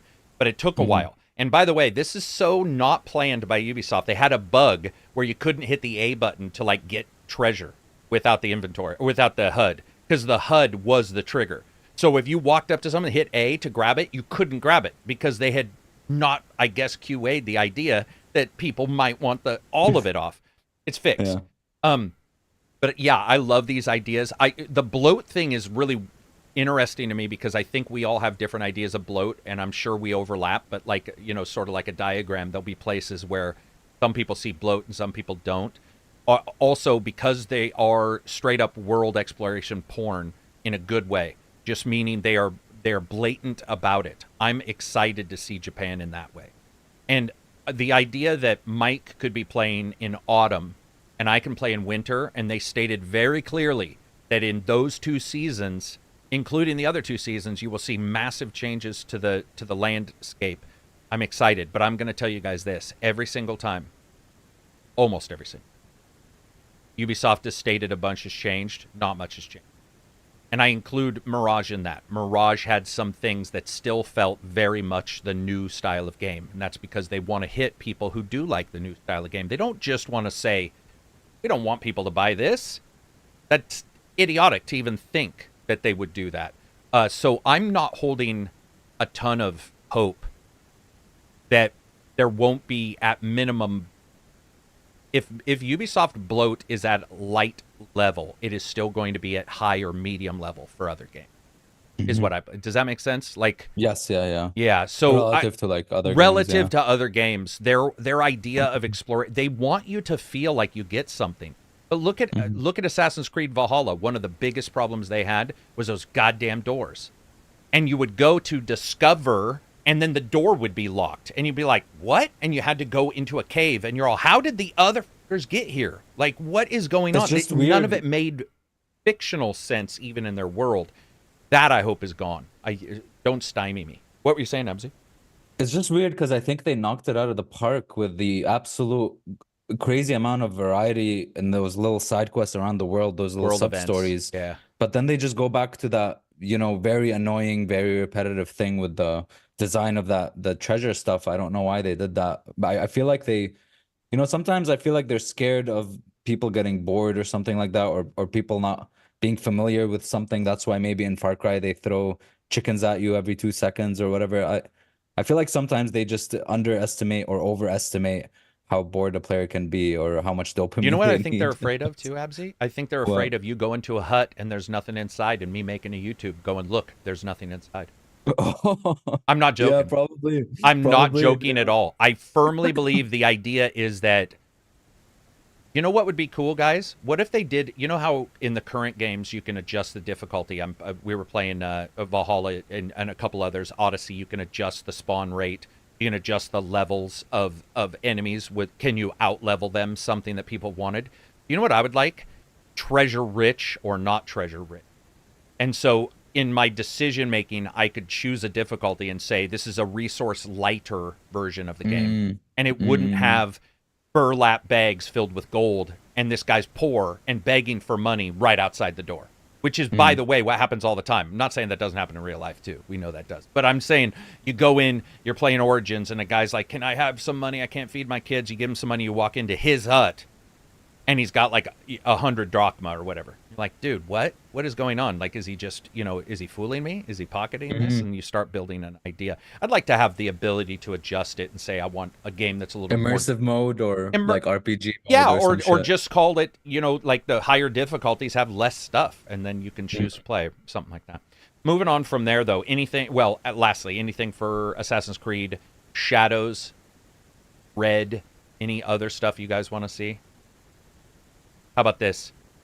Is the Animus going to kill you if you see the Animus in 3? You guys dislike the Animus so much that if you see the Animus in 3, you're just gonna I'm not that, like, I don't have a huge reaction to Animus sections. I just, yeah. Just sort of a thing. Mike, anything from you that you want to see, or are you just ready to jump into it? I'm just ready to jump in. I'm hungry. It's been a long time. I used to get Assassin's Creed every year. And now I don't. What was the last one? Yeah, it's crazy. They used to be yearly. Yeah, they used to be. What was the last one you got, Mike? Mirage. Did you like Mirage? Yeah, I like Mirage. I mean, it was clear Mirage started off as DLC, like 100%. And they just needed something to fill out the calendar. I miss, you got all these studios. Take some time, do more stuff like Mirage. Like, just take whatever you're doing with Shadows and slightly shift the time period and do something. Like Rogue did. Like, you can do that. Brotherhood, by the way, I mean, that was DLC. Again, I was reading that book yesterday and was unaware Brotherhood was DLC, complete DLC. And they needed, they wanted another title, and they couldn't get the other one ready, so they're like, let's do it as, Brotherhood, sort of the title. New Dawn was DLC for Far Cry, when you look at it, even though it was standalone. That was basically DLC for Far Cry 5 that turned into a standalone game. Loved or hated, I don't know where I stand on that one. I'm not a big fan of New Dawn, but I like Mike's idea of bite-sized, I guess would say, like 25 hours of game versus 25 hours, real quick, more stealth focused. That way you get to feed different types of players, And sometimes they incorporate, like they get a new mechanic going on and they incorporate it into their bigger game. Like I want to see the return of that wanted versus, or like that thief mechanic and stuff. I enjoyed it in Mirage. I want to see them do. You know how multiplayer. earlier someone mentioned that $20 skin and you kind of gagged on your drink. That's me when you talk about a 25-hour stealth game. I'm like, Oh, right. Yeah. You don't like stealth. I want more stealth games, man. I want stealth games. Fuck. I want more stealth games. Can I ask you a weird question then? Do you feel not jealousy, but do you get like almost ire that Assassin's Creed games are, or I don't know if they're super stealth. I think a lot of people would say they're not, but let's say that they are. Do you get a little bit of ire that they haven't fit you at times? Because you see, like, let's say Valhalla's World and you like it, or Mirages? Go ahead. No, not at all. And I know full well that the later ones, they don't have anything stealthy vibe about them. They might have some stealth in there, but they're not geared up that way. It's just that it's very difficult to get into a series late in the day. For me, I missed the Assassin's Creed train by not getting on at the first stop. So even though they've probably tailored and catered more towards me for the later ones, I don't really need to jump onto another series that's going to eat half of my life away. But I don't begrudge it being a thing for other people. Like, there's no way that every game can be made for me, and I'm not the center of the universe, unfortunately. I try to be, but no, it's fine. Have your Assassin's Creed. Enjoy your Assassin's Creed. Yeah, everybody's got main character syndrome, right? If the game isn't directly for them, it's bad. And you're like, it's not exactly how it goes. Pentiment wasn't for me, but it was a really good game. It was definitely for the 5 people who wanted it. And I congratulate Obsidian for making that game. Did you guys also see that Cyberpunk, they announced that as of now, no one is working on Cyberpunk 2077. They're fully moved on. They announced that yesterday. Moved on, guys. Next Witcher, and what are they going to do there? I don't know. Remake and a new protagonist, maybe I don't know. Maybe. But I mean, is 4? They stated they didn't want to do it exact like 3. But what does that leave 4 being? That more like 2, which was Hub. I mean, Blood and Wine was very much a Geralt is done and retired. Like it was a great wrap up. So yeah, they got to do a new protagonist or Ciri. Or create a Witcher. Choose your school, you know. So that's what we'll see how it goes. It'll have like the origin thing from Cyberpunk, you know, but hopefully it does more than. Hopefully you can look in the pond and see your reflection, or a mirror. Hopefully you can see your reflection. I'm just dissing on that game. So with Witcher 4, what do you guys expect? Because here's what I expect. I expect them to say it won't be identical to 3 or in the same format. It will be. I expect it to be a massive open world game because that obviously succeeded beyond all belief, and it makes no sense to arbitrarily cut it off when that's what people want. But am I wrong? Do you guys see them hubbing it like 2, which I also like 2? So I mean, I think it'll stay open world. I don't think it'll stay massive open world like that. Yep. Different location, maybe different. I think different time period. I think it'll be hopefully older when Witchers were still kind of going, you know. Not the last magician kind of bullshit. Witcher. Yeah. I want it to be, you know, you compete with others for prices, you know, or bounties. Yeah, what if bounties? Dude, what if it's like capitalism game, you know? It's like you want to be the best Witcher there is on the lands, and you go up there, you've got ready, and you go in, you already hear battle, and they're doing fights already, and they're taking the guy down. You're like, you son of a bitch, that's mine. Yeah. And customize your school and hire, you know, what do they do? Like take little orphans and then inject them with stuff and you know, only is that like BioShock? What are we talking about? No, that's what they do to make a Witcher. Oh, I see. Sorry, I was like, what did we just leap from Witcher to BioShock? Oh, okay. I gotcha. Okay, yeah, dude, create a Witcher would be great. I think create a Witcher would be the way to go, right? Like that would be awesome. Did you guys like Ciri enough for that you would be interested in her being? She's overpowered. That's the problem. I was talking with someone about this, and like the difference is that like Geralt, for all of his stuff, is just a guy that happens to get entirely too wrapped up in shit, whereas Ciri is like the Luke Skywalker. Oh, okay, I gotcha. Of the world, like she is very key and important to a lot of like things that are happening in the Witcher world around that time. And she is very strong and she's cool. And I would definitely play a game with her, but like the magic of Create a Witcher is you're also back to being just a guy. Yeah. Like she is the chosen one, right? So what happens then? You go, go ahead. I was just going to ask, because obviously Witch is based on a Polish book series. Is there more lore to plumb from the books, or are CD Projekt Red writing their own stuff now?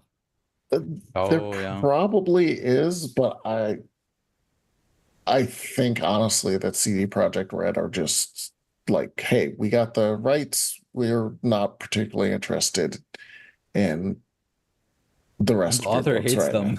now. The author does not like the games.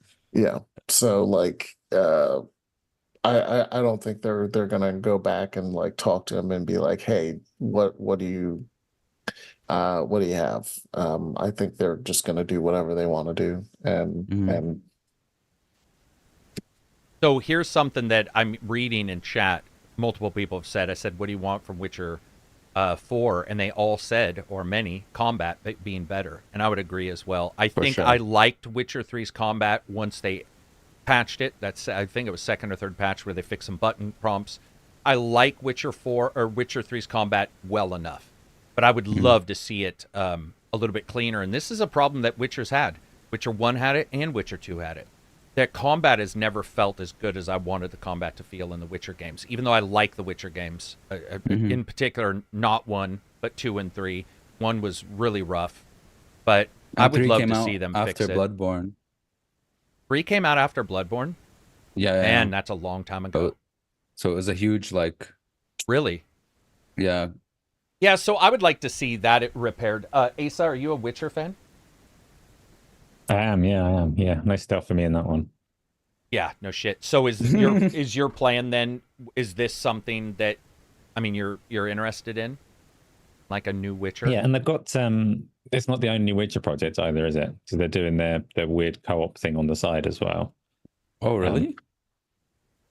Yeah, I think they've outsourced it to another studio. So they've got The Witcher 4 come in, they've got a Witcher co-op game, they've got a brand new IP, and they've got a new Cyberpunk game. We're all kind of announced together as they're in the works projects. And yeah, I'm ready to pre-order The Witcher 4 right now. Like, tell me where to get it. Damn, really? This is the first time I've heard you excited in the podcast. No, I'm not going to pre-order anything, but you got me. I bid in, by the way. I truly bit into that. I thought that was real. I was like, damn. I also think with Witcher 4 that the new engines that they're using is like sort of where I'm excited. When you see what the new engines can do and all the problems they had, they got it working really well. But I'm just really excited to see jumping to all the new technology. Maybe get some better performance. I don't know if you guys remember, but Witcher 3 didn't necessarily have great performance. And so the idea of getting a game that's really solid day one is sort of exciting to me. Because, dude, it is crazy how much a bug can impact the plot or the story delivery. When the guy who's supposed to be a badass is trying to walk in the room and he's stuttering because of Unreal shader stutter.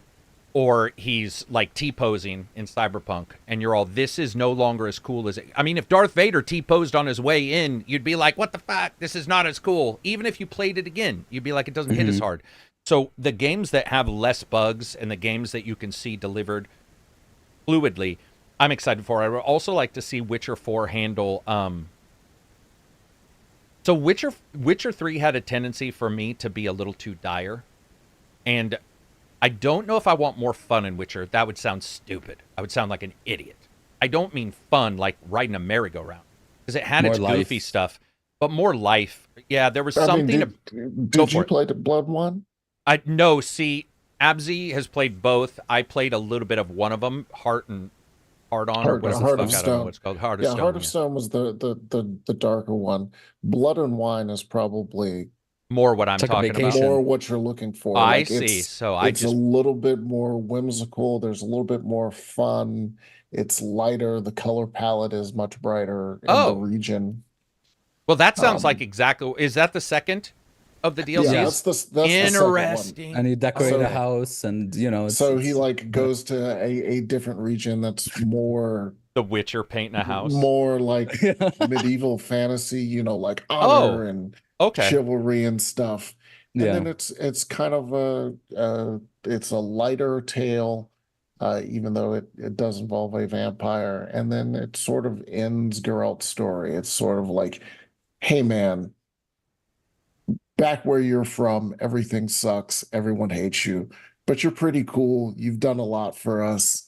Why don't you Welcome. have this Hang out. house? Right. That's cool, Chill. man. You Dude, got a that's vineyard in sweet. your I didn't know backyard. any of this, Mike. I appreciate you explaining that. much. That makes me actually want, because I've never wanted to ever return to Witcher. Oh, I was geez. done with it. So the idea that that's there, that does make me want to try that out. I was not aware of any of that. I've never really asked because, again, I played the other one. It was darker. But you just brought up something amazing, which we haven't talked about, and I can't believe we didn't. You brought up honor, chivalry, medieval, Kingdom Come 2. So Oh. I was that game is coming sooner than I think a lot of people think. So with Kingdom Come 2, is either Asa or Mike, are you guys, because Abzi and I've talked about this a little bit, we'll certainly add to it, but either one of you guys, were you surprised that it's coming this year? Did you already know? If you did, that's fine. And is there anything about that game that excites you? Are you interested in? And we'll go with Asa first, since he didn't have much to add for the Assassin's Creed. I've got very little to add on this one because I've not played Kingdom Come Deliverance. God! That's been on my backlist forever. I know. I need to talk to my booker. know. Why'd you book Asa? I'm Oh. just joking. Go for You it. don't have to do stealth in that game, by the way. You don't. You don't. I've heard the combat takes some getting used to, but it's a really good game if you bother with it. So I've been meaning to. Keep talking. I'm letting And my it's dogs usually out. like £5 as well. Somebody else keep talking. No, it's it's a fantastic game. I think you should play before the second one comes out. Mike, have you played it, or are you excited for the second one? No, but I haven't played it just because it's the same my like the God. strategy stuff. As it gets closer to actual reality, like Yeah. I mentally start to Damn you, I Mike! I just mentally start to tune out. I'm just like Oh man. it's what you were talking about, Carrick. Like I can see why people like it, Mm-hmm. but like none of that interests me. You don't like historical games? Like just straight historic, and it's Yeah. like I was saying with the strategy games, like there's workers and resources. That's the game that people in 3 Moves Ahead, like the Discord, are playing, and they're all like into it, and they're super sweaty, and they're like, oh my God, this is just like Soviet Russia. These are the actual like logistical things they had to deal with it. And I'm just like, I do not care. Yeah. Let's go do Frostpunk or something. Like, No, I totally get it though, man. That's what like I was taken about, because I do like fantasy, especially in medieval times. I'm not a huge fan of, I'm not a historical buff or whatever. So that was one of the things that got me to kind of, hesitate on diving in, but I did, and it's fucking amazing, man. It's a really good game. Yeah. So, Mike, the only thing I can say is the games that you are talking about, these other ones involve like, the upgrade paths and getting better and better. And that's the one thing Kingdom Come does so well, is you start out as just a turd. Just You're nothing. barely able to do anything. By the way, I got killed Yeah. like 40 times just walking away from a town. I was like, Yeah. dude, I'm getting my ass stomped. You go to fight a guy, and he's training you in the sword, and it's one of the very few times that when somebody is better than you in this game, I feel like I can see the betterness. It's not just that they attack faster, it's that the way they're doing it is more complex than you're accustomed to. And that falls apart a little bit at the end. Admittedly, there's a couple moves you have and they have that you find yourself doing more often. But it's one of those games that you get better, and its power curve and the learning that you do in the game, the feeling of becoming a nobody, basically a servant, and then becoming like sort of a squire knight. It feels, that's it. It just feels. You can feel it. It's something that sort of starts to build up. But I get you. I mean, it's definitely it's its own thing, and I don't know, man. It's an odd game. It worked for me, but I absolutely see, why it might not for you guys. And this is just going to continue a story. So I assume for you guys, it's probably not going to pull you in as, it's not offering anything that's new. I was surprised at I don't know about you, Mike. I don't know if you had heard anything. I hadn't heard much other than I got invited to something prior that I assumed was them just because of looking at companies involved. And I was like, okay, that most likely is this. But I was really stunned at this year's release date. Like that, because we're accustomed to leaks, right? Just constant, this influx of leaks and guesses. Yeah, but leaks only happen. By the way, I'm really sorry, but I have to get going. Oh, right. Okay, no worries. I'm so sorry. All right, thank you. Yeah, he actually leaks only really happen above a certain threshold. Like below them, a lot of small companies can just work on stuff for years, right? Yeah, until it's ready, and no one is going to hear about it because it's not even particularly like Hades 2. Just like, hey, right, Hades right. 2 Just sort of came and went, and it's in early access. Enjoy, So yeah, I would agree with that. I don't know. I'm just excited for it. I think it'll be cool to see what they offer, and switching engines was what I hoped they would do, and they stated that they weren't because they know the engine.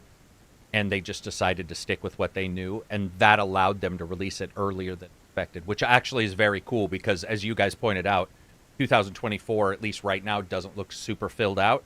So let's say it continues to not be super busy. This would be a good title for people that they can dive into without that feeling of FOMO that we all get. I mean, I even get FOMO even about some games I probably won't want to check out. It's just playing a game and you see all these announcements of titles that are coming and going. And it's hard to feel like you can keep up with anything. Speaking of keeping up, let's jump into the Twitter or the Discord questions. I also asked Twitter to give us some. But the first one somebody asked us is, what do we think about No Man's Sky Adrift Expedition trailer? So I don't know if you guys saw this trailer, but it's a new universe. No alien sentient life, but there, as in no alien intelligent life. But there are aliens in it. There are creatures in it, and it is a survival version of No Man's Sky, and it's free. Everything else they do, but they can't keep getting away with it. It's ridiculous, man. And this is out of the blue. By the way, this is shortchanged a good amount. This is about half the length of time it usually takes them to release an update. So I was quite surprised by the timing because they just did the space station update, which was phenomenal. But so it's a survival one. There's like ghost ships. It's like a darker universe, a darker galaxy. You're still trying to find out stuff, but the entire universe is like covered in static, and you can't talk to anybody else. No multiplayer, from what it sounds like. I could be wrong on that part, but I don't think there's any of that. It is fully almost like their version of a survival game. Does this cause you guys to care, or are you? Oh, I mean, I love No Man's Sky. Do you? Hey, No Man's Sky is great, and I'm ready for was Light No Fire? Light No Fire, yeah. Or something like that. The fantasy one. Yeah. Like I said, they can't keep getting away with it. Just consistently updating this game and adding new awesome shit. I'm probably not going to play this because I'm not that deep really into that survival. I mean, I like survival games, like Ark and other stuff like that.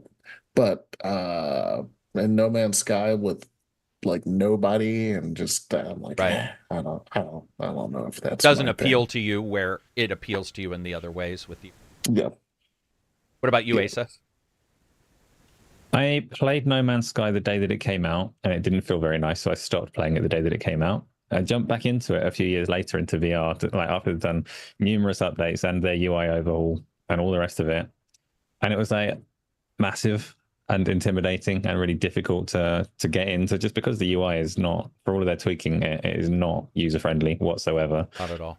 And then when you mentioned just then, you said this Adrift trailer, and I was thinking, what No Man's Sky's trailers have I seen recently? And I'd seen the one with the space stations, and the name Adrift could fit that. That could be about space stations. So I was going to say, yeah, I've seen that.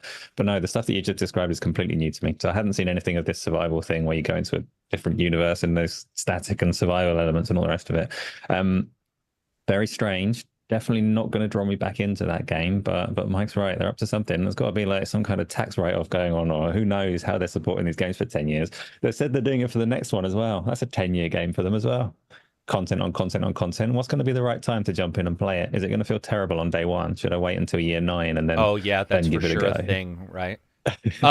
I think for me, I mean, obviously, because I follow Sean Murray and I do track the tech of how they're updating, obviously the procedure generation harmed them day one and is now shown that how they're doing it with the super formula, their version of a super formula, allows for them to make iterations quite quickly and broadly and largely in the way they do things, which has helped them create these with even a smaller team. Because remember, not all the team is even working on this anymore. Some have gone to that light no fire or whatever, which also looks quite interesting. And I love the idea, because we've all talked about this in Discords. I'm sure you guys have seen this on Twitter.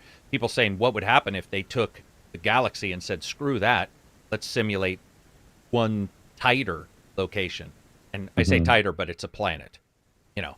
And no matter how many gamers are gaming, it's not 7 point whatever billion we have on the planet Earth right now. So the idea of all of us being in the same world, that's exciting to me.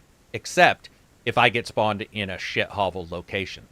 Like, that's the thing I'm worried about. I'm worried about jumping into this game and being in the desert, you know, and your friend, they get spawned in and they're in a nice Pacific Northwest area. They have a lot of trees to chop. It is. It's like, how are we going to handle, like, resources at the starting, or is it just going to be, bro, got to deal with it?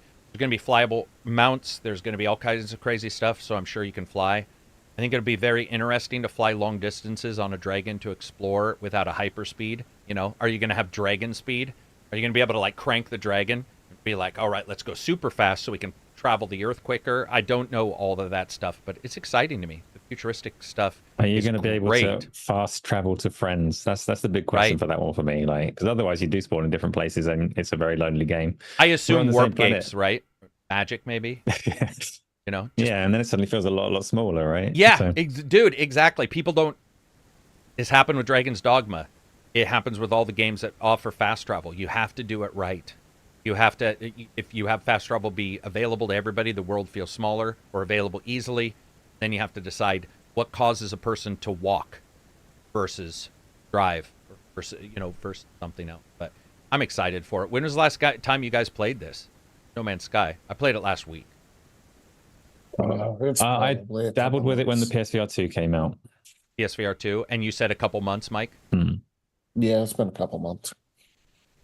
So, are you guys, do these not excite you very much, like a space game like that? Is it more like just touch and go? You jump in? For me, it's time. Like we were talking about the live services. Like, I hit my Fortnite dailies for a while. I was playing Honkai Star Rail. I see. Okay, yeah. Just haven't had time to go back to it. And when I'm not doing my live service daily games, I'll try stuff like Galacticare or something. You know, I'll try something new. That game looks good, by the way. Galacticare. I'm glad you mentioned that. Shout out to them, because it reviewed well too, and where I expected. Looks good. What about you, Asa? What stops you from jumping in? Same thing, just time. Kind of, it's time and purpose, because the game doesn't, well, at least from launch, it never had much purpose besides getting to the center of it or whatever. And I kind of need a little bit more direction or an infinite amount of time. And I've not got either of those with that game. So, yeah, I get that. For me, I'm super excited for it. I'll jump into it. Anybody in chat, if you guys are jumping in, I'd like to know what you guys think of it when you get a chance. SBZ did a $5 super chat and says, speaking of Gears Tactics, IGN did a study that finds gamers are becoming less interested in strategy games. Thoughts? P.S. I still think we need more Command and Conquer games. So, you guys believe that? I am not less interested in strategy games, but I definitely do not speak for all of the gamers. And it depends on how you're taking your little survey data, because these kids and their Fortnites probably don't care about Command and Conquer. That is fair. Yeah, that's fair. What about you, Mike? Yeah, that's pretty much where I am. I mean, like I said, I'm a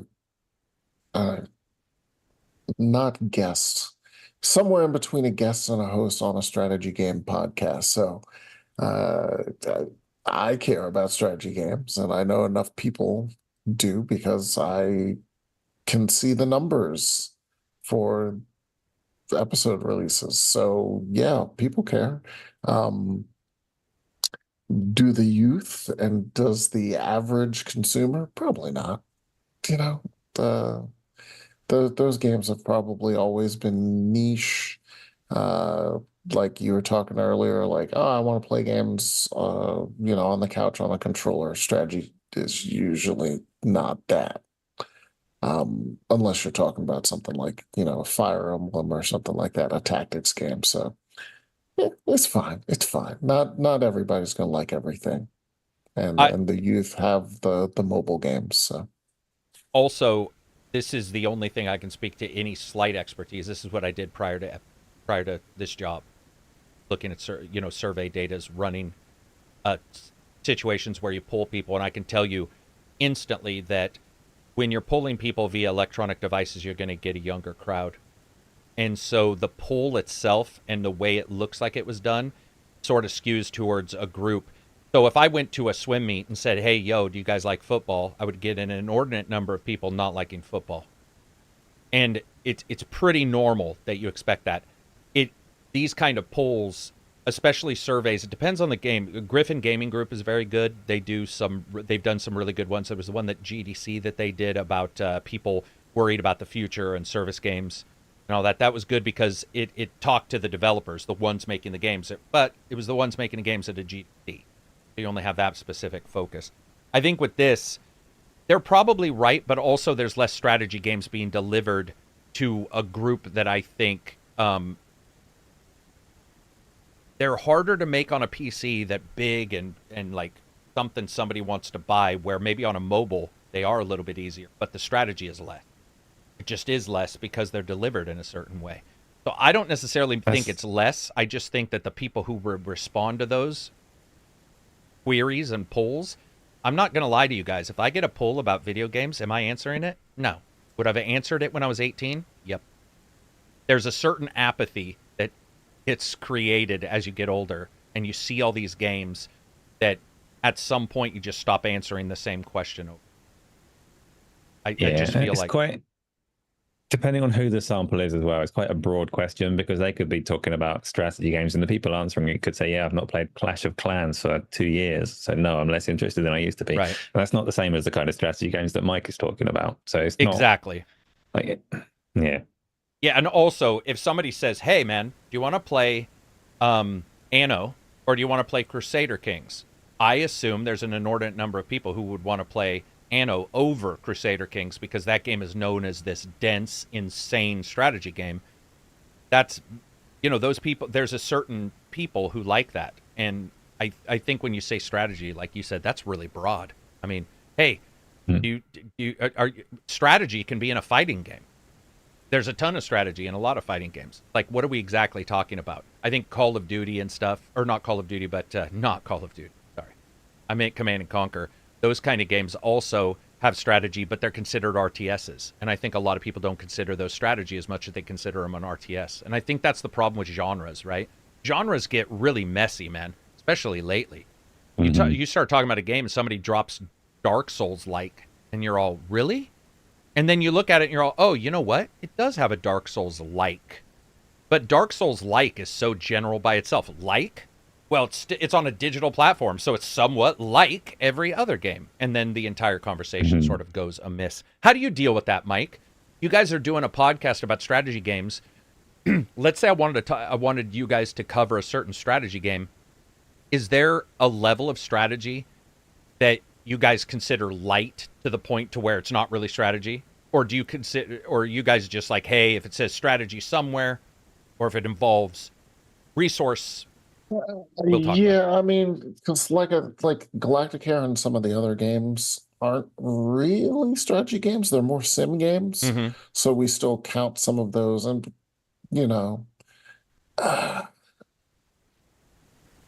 like there is a threshold, but occasionally we'll cover games that are like on the lower end, but generally the people like the hosts and whatnot are on the sweatier side, Okay. like want more mechanics, more depth. So that's generally the stuff that gets covered. And there's enough of those that come along that there's always something. Yeah. Always something to talk about or cover. Yeah, there's like there's an old world DLC release, so like that'll probably get an episode and different stuff like that. So there probably is a threshold where below would be like, no, that's not really a strategy game per se, but we'd probably never actually get there because there's always something else to cover. Right. That makes sense. So in the main genre. And then also Grape Ape says, are there any of you tried the new gacha games like Wuthering Waves? Now I'm assuming Mike has tried it or will. Is that correct? I'm so on the edge there because I have the Epic Game Launcher open every night to open Fortnite, and Wuthering Waves is always right there on the EGS store. And yes, I did play Genshin, and I did move from Genshin to Honkai Star Rail. So part of me is like, maybe, I will say maybe. You spend money on them? No, actually, I don't. All my money is spent on the Fortnite or World of Warcraft and Final Fantasy 14 subs. Ooh, Final Fantasy 14. So yeah, no, I generally play as much as I can without paying for all of those, which usually goes for a good while. And it helps that a lot of the pay is, more gacha pulls or allowing you to keep doing something, whereas I don't have the time for that. So I'm just like, okay, I'm done. Like I finished my daily quests or whatever. I'm done for the day. So it's like a self-limiting almost, just because of time you don't have to engage. Yeah. Yeah. Me, personally, no, not going to play it. Genshin Impact's gameplay was actually quite enjoyable. Played a little bit of that, liked it. I am a little perturbed, but I don't want to get into it. But I'm a little perturbed that like that game doesn't get as much shit about micros as I expect, and some games don't. And sometimes I'll look at the game and be like, why is it that everybody focuses on like an Assassin's Creed game when I'm looking at a game like this? And I know people bitched about it. I'm just saying there's so much going on with micros right now and how things are delivered, what you get. But I'm also mad about skins too. So that was one question I had about that game, but I decided to not continue playing it because it just didn't grab me. It was fun gameplay, but the world and the anime stuff is not my. I'm solidly against it. And I think anybody who plays it is. I'm just joking, but I was watching somebody playing Wuthering Waves or Withering whatever it's called yesterday in our chat, and I saw it amongst 12 streams in Discord. 12 people streaming, and I'm telling you guys. I instantly looked and knew who it was and like what game they were playing because it's got that look. I was like, oh, that's for sure this guy who's playing it because I know he likes those games, blah, blah, blah. So there's something really cool about that. They deliver to that gamer, but I'm not, unfortunately, part of that, or maybe fortunate. And then Goat says, been watching lots of Star Citizen content recently, and they're talking about server meshing, how it's important once it's implemented. Is server meshing a new approach, or has it been around for a while?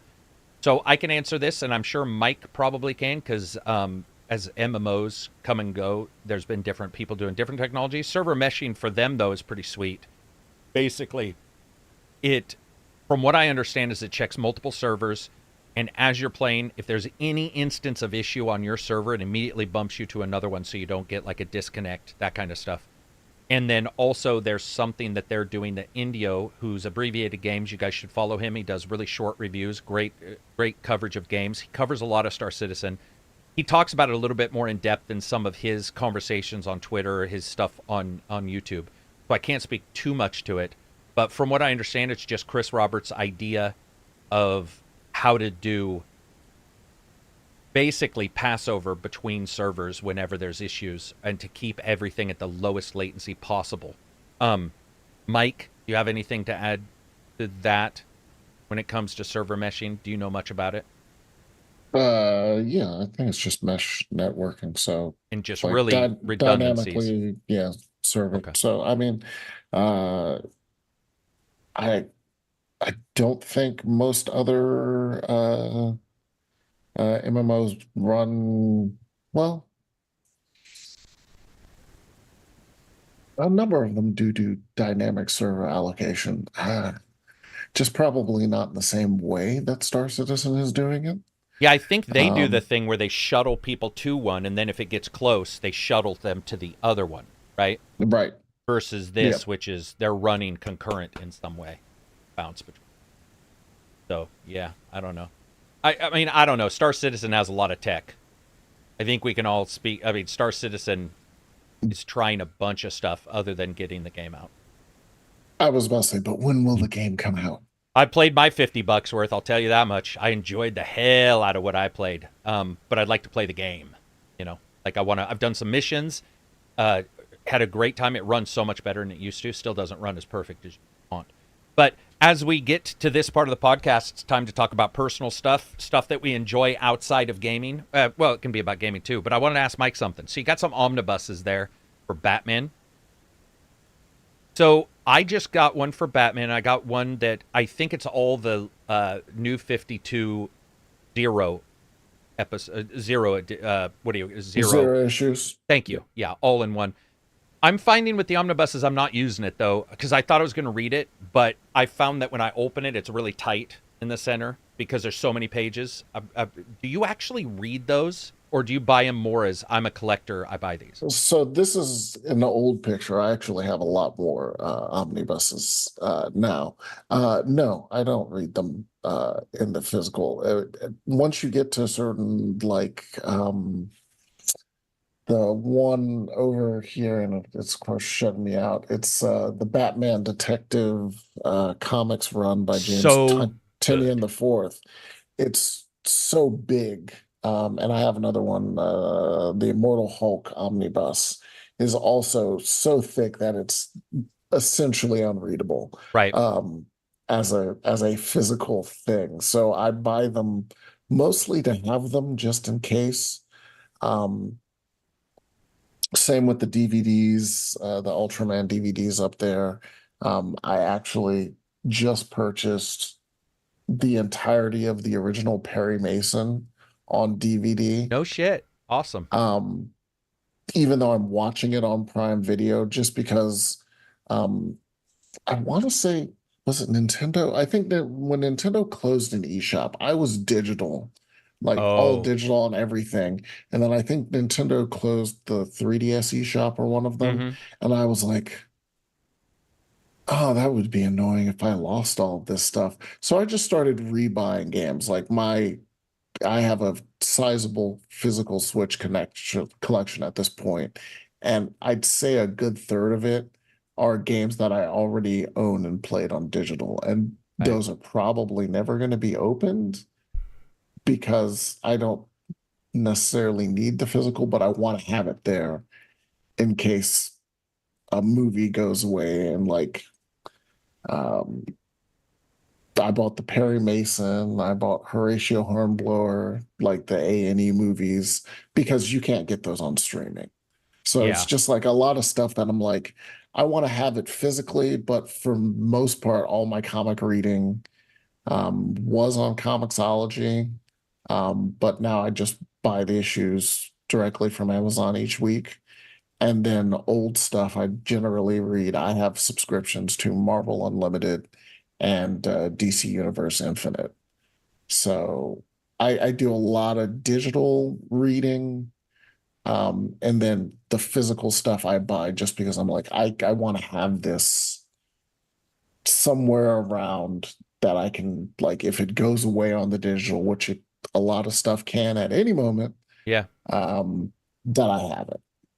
What about you, Asa? Do you collect anything like that physical? Looks like you got some. I'm just in the middle of a cutscene. Joking. I saw the podcast with Addicts a couple of weeks ago. I was amused. So, you mean Addict when he was playing video games while we're in the middle? When playing a video game. Yeah. But do you collect any? Like, do you collect any physical stuff? I see you got paintings, that kind of thing. Yeah, I've got a couple of displays around, but in terms of that, like when you asked Mike about the books, I was relieved because he's got his green screen thing going on, and I'm relieved that it is a picture of his stuff so that he could answer you and say, yeah, this is all mine, I've got this, that, and the other, and not, I've never seen any of that in my life, it's just a random picture, so good job on that one. No, I don't, not really. I've got a lot of retro consoles and things like that kicking around. I've got a Sega Saturn and a Dreamcast by my feet, lots of old games that I never get around to touching, but Not much in the way of comics and things like that. No. Do you collect? So I collect like oil paintings, stuff like that. Do you do any or martial arts stuff? Do you collect any of that kind of stuff? Weapons? You have a bow staff ready if you're attacked in the middle of the night? No, I don't. No, so obviously I do my taekwondo a lot. I train a lot. I'm still very into that. So in terms of hobbies, that's my outside of gaming hobby, but it doesn't leave me much to pocket and display behind me. So. You don't. So my wife got her black belt, which doesn't mean as much because obviously, usually that just means you're starting. Really, she displays it. Got a nice display she got. Do you have yours? Do you have your belts on display somewhere, or do you just throw them in the corner? No, so the belt I've had the black belt for a good 15 years now. I'm trying to wear it through to properly faded and grayed out, so it doesn't get stowed away anywhere. But I do have the certificates and things framed around. Very cool. Somewhere out of sight. Very cool. Out of sight. You're the only guy I know. You probably have it in your closet on the wall so that only you can see it because you're like, I don't need to tout it. I want to be the mystery man in case we're attacked. Yeah. So you don't collect much physical then? Like, I mean, no, not really. Like, what about music? Anything like that? Definitely no physical music collection whatsoever. Damn. Dude, I imagine your house being like my old apartment. People would come in and go, does someone live here? Because they're mostly smaller here though. So we don't have as much space as you in the States. So. Yeah, where are you? Where do you live? South of London. Oh, in the UK, south of London. I forgot. So. Okay, gotcha. Yeah, so you're paying probably my mortgage for a little tiny 500 square bedroom. Yeah. Yeah, and I've got 2 kids running around as well. So. Oh, I forgot. You've got kids. So you collect physical representations of your own DNA. Two children. There you go, buddy. I collect them. I've only got the 2, but yeah. Well, 2's a collection. It's more than one. It can be a collection. How old are your kids? Are they old enough? Old, 15 and 12. Are they old enough to do martial arts? Has Dad said, "Let's go kick ass"? Oh, I couldn't get them to stick with it. Actually, I'm too nice. Yeah. Didn't push them hard enough. But that's, I think, for a lot of parents. Like when they like something, you have to do that weird thing where you're all. It's cool, but you don't need to go because a kid. If you try to tell a kid it's really cool, the kid's like, "No!" You're like, oh, damn! It's hard to get the child to do it. I collect. I definitely collect paintings like Frank Franzetta, Conan, old stuff like that, and a bunch of sci-fi stuff like Flash Gordon. We're always asked like what we collect, and I usually say nothing, and then I go back and look. And I just bought. Actually, give me a sec. Oh shit! Mike pulls a katana out. This was bloodied. This is this has been really used. You don't turn on those old consoles though, huh? You don't turn on your Saturn or your Dreamcast or. Not really, no. No. At some point last year, I was playing around with the Saturn and doing a bit of the retro stuff. The Flash Gordon is downstairs. I just got that as well. But I just got. There we go. Rogers. Buck Rogers. Yep. Omnibus of the first newspaper strips. The newspaper? That's straight up old. Bang. Yeah. No. These are 1929 to 1930. So I just got that, and then the first Flash Gordon set, and then I also bought 50 Doc Savage pulp books. Yeah. So I just went on a run at the beginning of 2024, just like what would I like to have that could go away or is not available? Yeah. Like the Doc Savage books. I believe the rights are currently held by Condé Nast, who does nothing with them. Right. Like the magazine, like they don't print the books, they don't put them on Amazon, they don't. So like I was just like, man, I want to read some Doc Savage. Obviously, it's going to be on Kindle ebook. Let me just go out and buy it. No. So I was just like, okay, well then let's go to eBay and actually get the books. I think we talked about this the last podcast because Perry Roden, I think I mentioned to you last time, which is the it's like I think it's Russian, but it's their version of Buck Rogers, and I have those translated, and then Buck Rogers, I've got the DVDs, the original, like Gerard, right? That was his name, the actor, Aaron Gray and Gerard, the TV show for Buck Rogers. I've got all that, and then a bunch of sci-fi. But I will tell you guys, since January when I lost power for 11 days, boy, did that change my idea of digital. I cannot describe to you how many things don't work that you think will work, even if you put power into them, but because something else is not there or whatever. And when I came out of that, it changed a lot of how I look at like the physical items, because there were times where I'd want to read something, and I've got PDFs saved on a tablet so I could read, but I read a lot, so I've read them all, and there were so many things I couldn't do. It really sucked, man. It was like a big eye opener towards, if something does go away, because I've luckily not been on a Nintendo store that shut down, or there's the occasional game that goes away, but not en masse. So I had forgotten that they did shut down one of their. That's where like the physical media, I probably wouldn't have it sitting somewhere. The idea of having it's nice, because the occasional desire to go back and play a game, not Genesis games, but something on the Xbox or the place. Even though, let's be honest, half of those are just the CD, right, or the DVD, and you need the internet anyway. Or you were talking about like disappointing remasters, like the GTA Definitive Editions releases. Those were disappointing, but I have the trilogy on Xbox, which I can actually play on the series. So yeah, I had no problems. Yeah, I mean, the idea of, like I said, the idea changed. Everything really changed when that happened. It completely ruined everything. What else do we have? Do we have any other news or any other big bits of data or anything like that that's come up? Anything you guys want to talk about? What about your podcasts, your channels? Are you guys doing anything crazy in the next coming weeks? You guys want to pimp something, some guest or coverage of a game? Nothing crazy. Still doing. So I did the Hellblade 2 review. Put quite a lot of effort into that one. Yeah. It's the most recent video that I put up on my channel. I've got the Tuesday and Thursday podcasts and all those kind of things running as usual, running smoothly. So I don't like to pimp too hard. But if you're interested in more things, more content, then there is some stuff going on over there on the Gaming Arcadia channel. Gaming Arcadia, and you do it on different days than me. So therefore, you can watch him without stealing my coveted. No, I'm just joking. Or with me not stealing his. Yeah, it's cool that you guys have done that. I know that Knight and a couple other people I'll see jumping on, they're always really positive stuff, which is sort of needed in gaming now. I think it's sort of nice you guys have done that.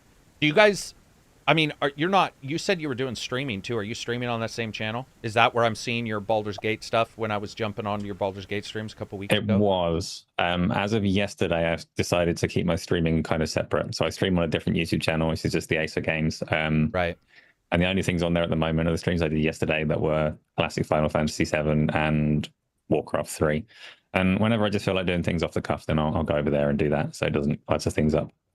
What about you, Mike? Do you guys have anything coming up for the strategy channel and anything there on YouTube? Yeah, you can find the strategy stuff on 3 Moves Ahead. I'm not always on every episode. Like I said, I'm somewhere in between host and a guest. I come on when I have played the game that they are talking about that week.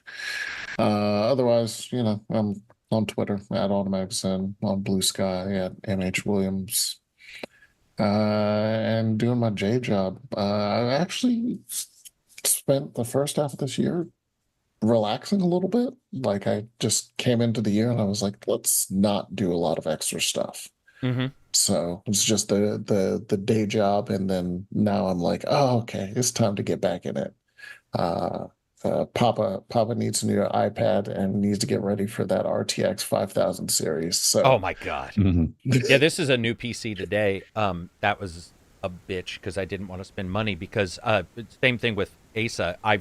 We're most likely going to move the podcast to a different channel because of that. The January, February algorithm has destroyed shit if you do a podcast on the same channel. It used to be a builder, and then all of a sudden it started going wonky, and I was just looking at the numbers going, what the hell is going on? Like, and then ended up talking to some people about it, and I was like, yeah, we'll probably switch it. And then Abzi, I don't think can make Fridays, yeah, because we're at like 10 p.m. to 2 a.m. in the morning because he's in Saudi Arabia.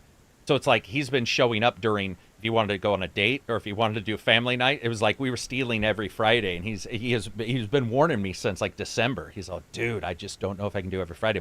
At some point his family's going to rebel because he does a podcast in his house. So it's like, his parents have to listen to him cackle and talk about video games till 2:00 in the morning. But I would say, yeah, things are definitely changing on YouTube. We're looking at doing some stuff. It's a weird time for game coverage too, because it's a dead time. So normally it's nice to switch when it's busy, because that way the new channel will have content. And like, okay, we can talk about something that'll grab people. But right now it's dead. And so we're trying to figure out, do you switch the podcast? Do you switch days? Do you just drop down to one? Asa, I don't know if you noticed. It's being dead next week, though. What? Oh, no. Yeah, it won't be dead. I could probably change it. Yeah, I could probably change it and do the events, right? You're looking for a peak. Yeah. Yeah, it's just rough because I don't know, man. Like, it's hard. The idea of having another channel to worry about is like, God, that's just what I need, is another algorithm that's feeding a completely different style of content. Do you like doing a different channel for your streams? I mean, do you like the idea of it? It's more freeing to not worry about what it's going to do to the channel. Yeah. Because I'm not in the position that you are, where I really need to worry about the metrics, and I find it quite stressful to even look at the numbers generally, so I try not to. But it's always in the back of your mind, like, is me playing Final Fantasy VII going to absolutely ruin the podcasts that I've been doing? Just in case, I'll move it over there, so it doesn't ruin it for other people as well, besides just myself. Yeah. I don't know if you guys got to see, there's a very good video by Comic Historian. Sorry, I always say his name wrong. And he talked about this very thing, where he was like, it's now coming to the point to where the creator is the hard part. Where it used to be like, I'll create, people will show up, and now it's like, the creation, you have to watch out for 12 other things. Like, in no way, shape, or form is it any different than any other creator, including game devs. They have to find a way to get their game and their name out. But it's definitely become more difficult, I would say, for us. And we're starting to definitely see negatives. Such is life. You have to transition. So I was asking people what their favorite intro is, and we'll end on this. So favorite intro to a game. So I've been asking people almost daily and that's good because it's called the daily question, but I've been asking people daily questions. And one of the ones that we got a ton of responses was, I said, what's the best intro for a game ever? It can be a cutscene, dumping you directly into gameplay. It can be audio, text, voiceover, whatever. And why did it hit you? So is there an intro for a game that hit you guys like insanely hard, that just works as the intro for a title, that is a title that when you think about a game intro, you're like, damn, that was a phenomenal starting to it? I suffer recency bias in the strongest terms. So for me, it's whatever I played yesterday, which happens to be the original Final Fantasy VII. And that has a cracking intro. It is actually genuinely brilliant. I went back, you jump off the train, it's got incredible music playing, and it tells you so much in so little time about the world, because Final Fantasy's got quite a long, convoluted story, but it gives you enough to be interesting straight away. So there's that one for me. And I always think of the demo for BioShock. The original, like the first BioShock, the demo for that game was the first hour of the game, couple of like tiny minor tweaks, but I consider that like the best demo ever in terms of just how gripping it was. So therefore, the opening of BioShock must have been pretty damn gripping as well when you descend into Rapture and that starts to unfold. Yeah, those two. That nailed it, man. BioShock definitely nailed it. What about you, Mike? Any game that's absolutely just nailed an intro for you? Probably Marvel Spider-Man. And oddly enough, Death Stranding. Like I had been off of the Kojima train since Metal Gear Solid 2. And Death Stranding like got me back. And I don't know, there was just something about not the very opening of the game, but when it starts to do the credit drops with the Church of Song, and I was just like, okay, all right, I see you, sir. You're giving me a very, very specific vibe, and I'm here for it. It's funny because, dude, there's so many.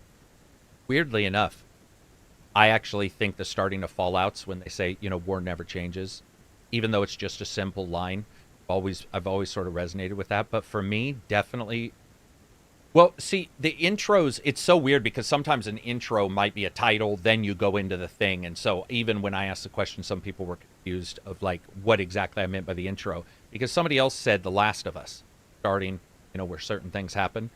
But that's really not the intro. That's like 15 to 25 minutes into the game. And so but I see why they said it was the intro, because it was the first like huge pop that they felt in the game, like that massive moment.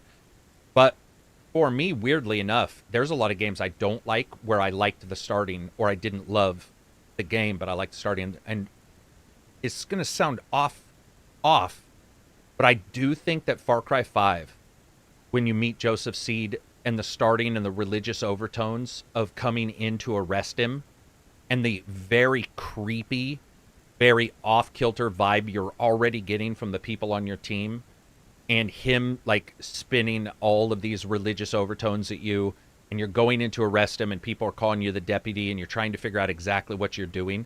There was something about that, because Far Cry games in particular are not great at having the opponent, the nemesis, be doing anything in the game.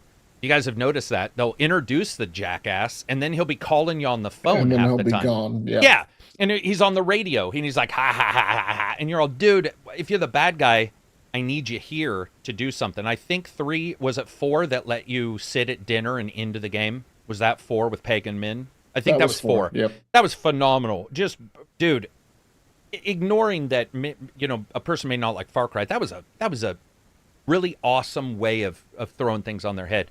But I just thought Joseph Seed and the way he came out, I remember just watching it, and the religious overtones were really heavy, and the apocalyptic talk was really heavy. And then, weirdly enough, I was streaming through the answers, and that is the prominent answer, even though many people don't like it. And I think that's what's important to me, is a game doesn't have to be amazing to still have a banger intro. In fact, a lot of games have really good intros and then they fall apart. And I think that one really hit. I do have to ask Mike, though, because you walked into this, man. Death Stranding. Good ending, or good starting. But did you like that game? I really like that game. Really? Did I want to finish that game, like the story of that game? Look, my problem with Kojima is he does the story nonsense, and he's that image. I know writers that use subtlety, and he's just not subtle. Like, right. Todd Backstabber, Todd is going to backstab, and he's going to backstab because in his genetic memory, all of the backstabbers of the world came together as one, stuff like that. Right. But delivering stuff,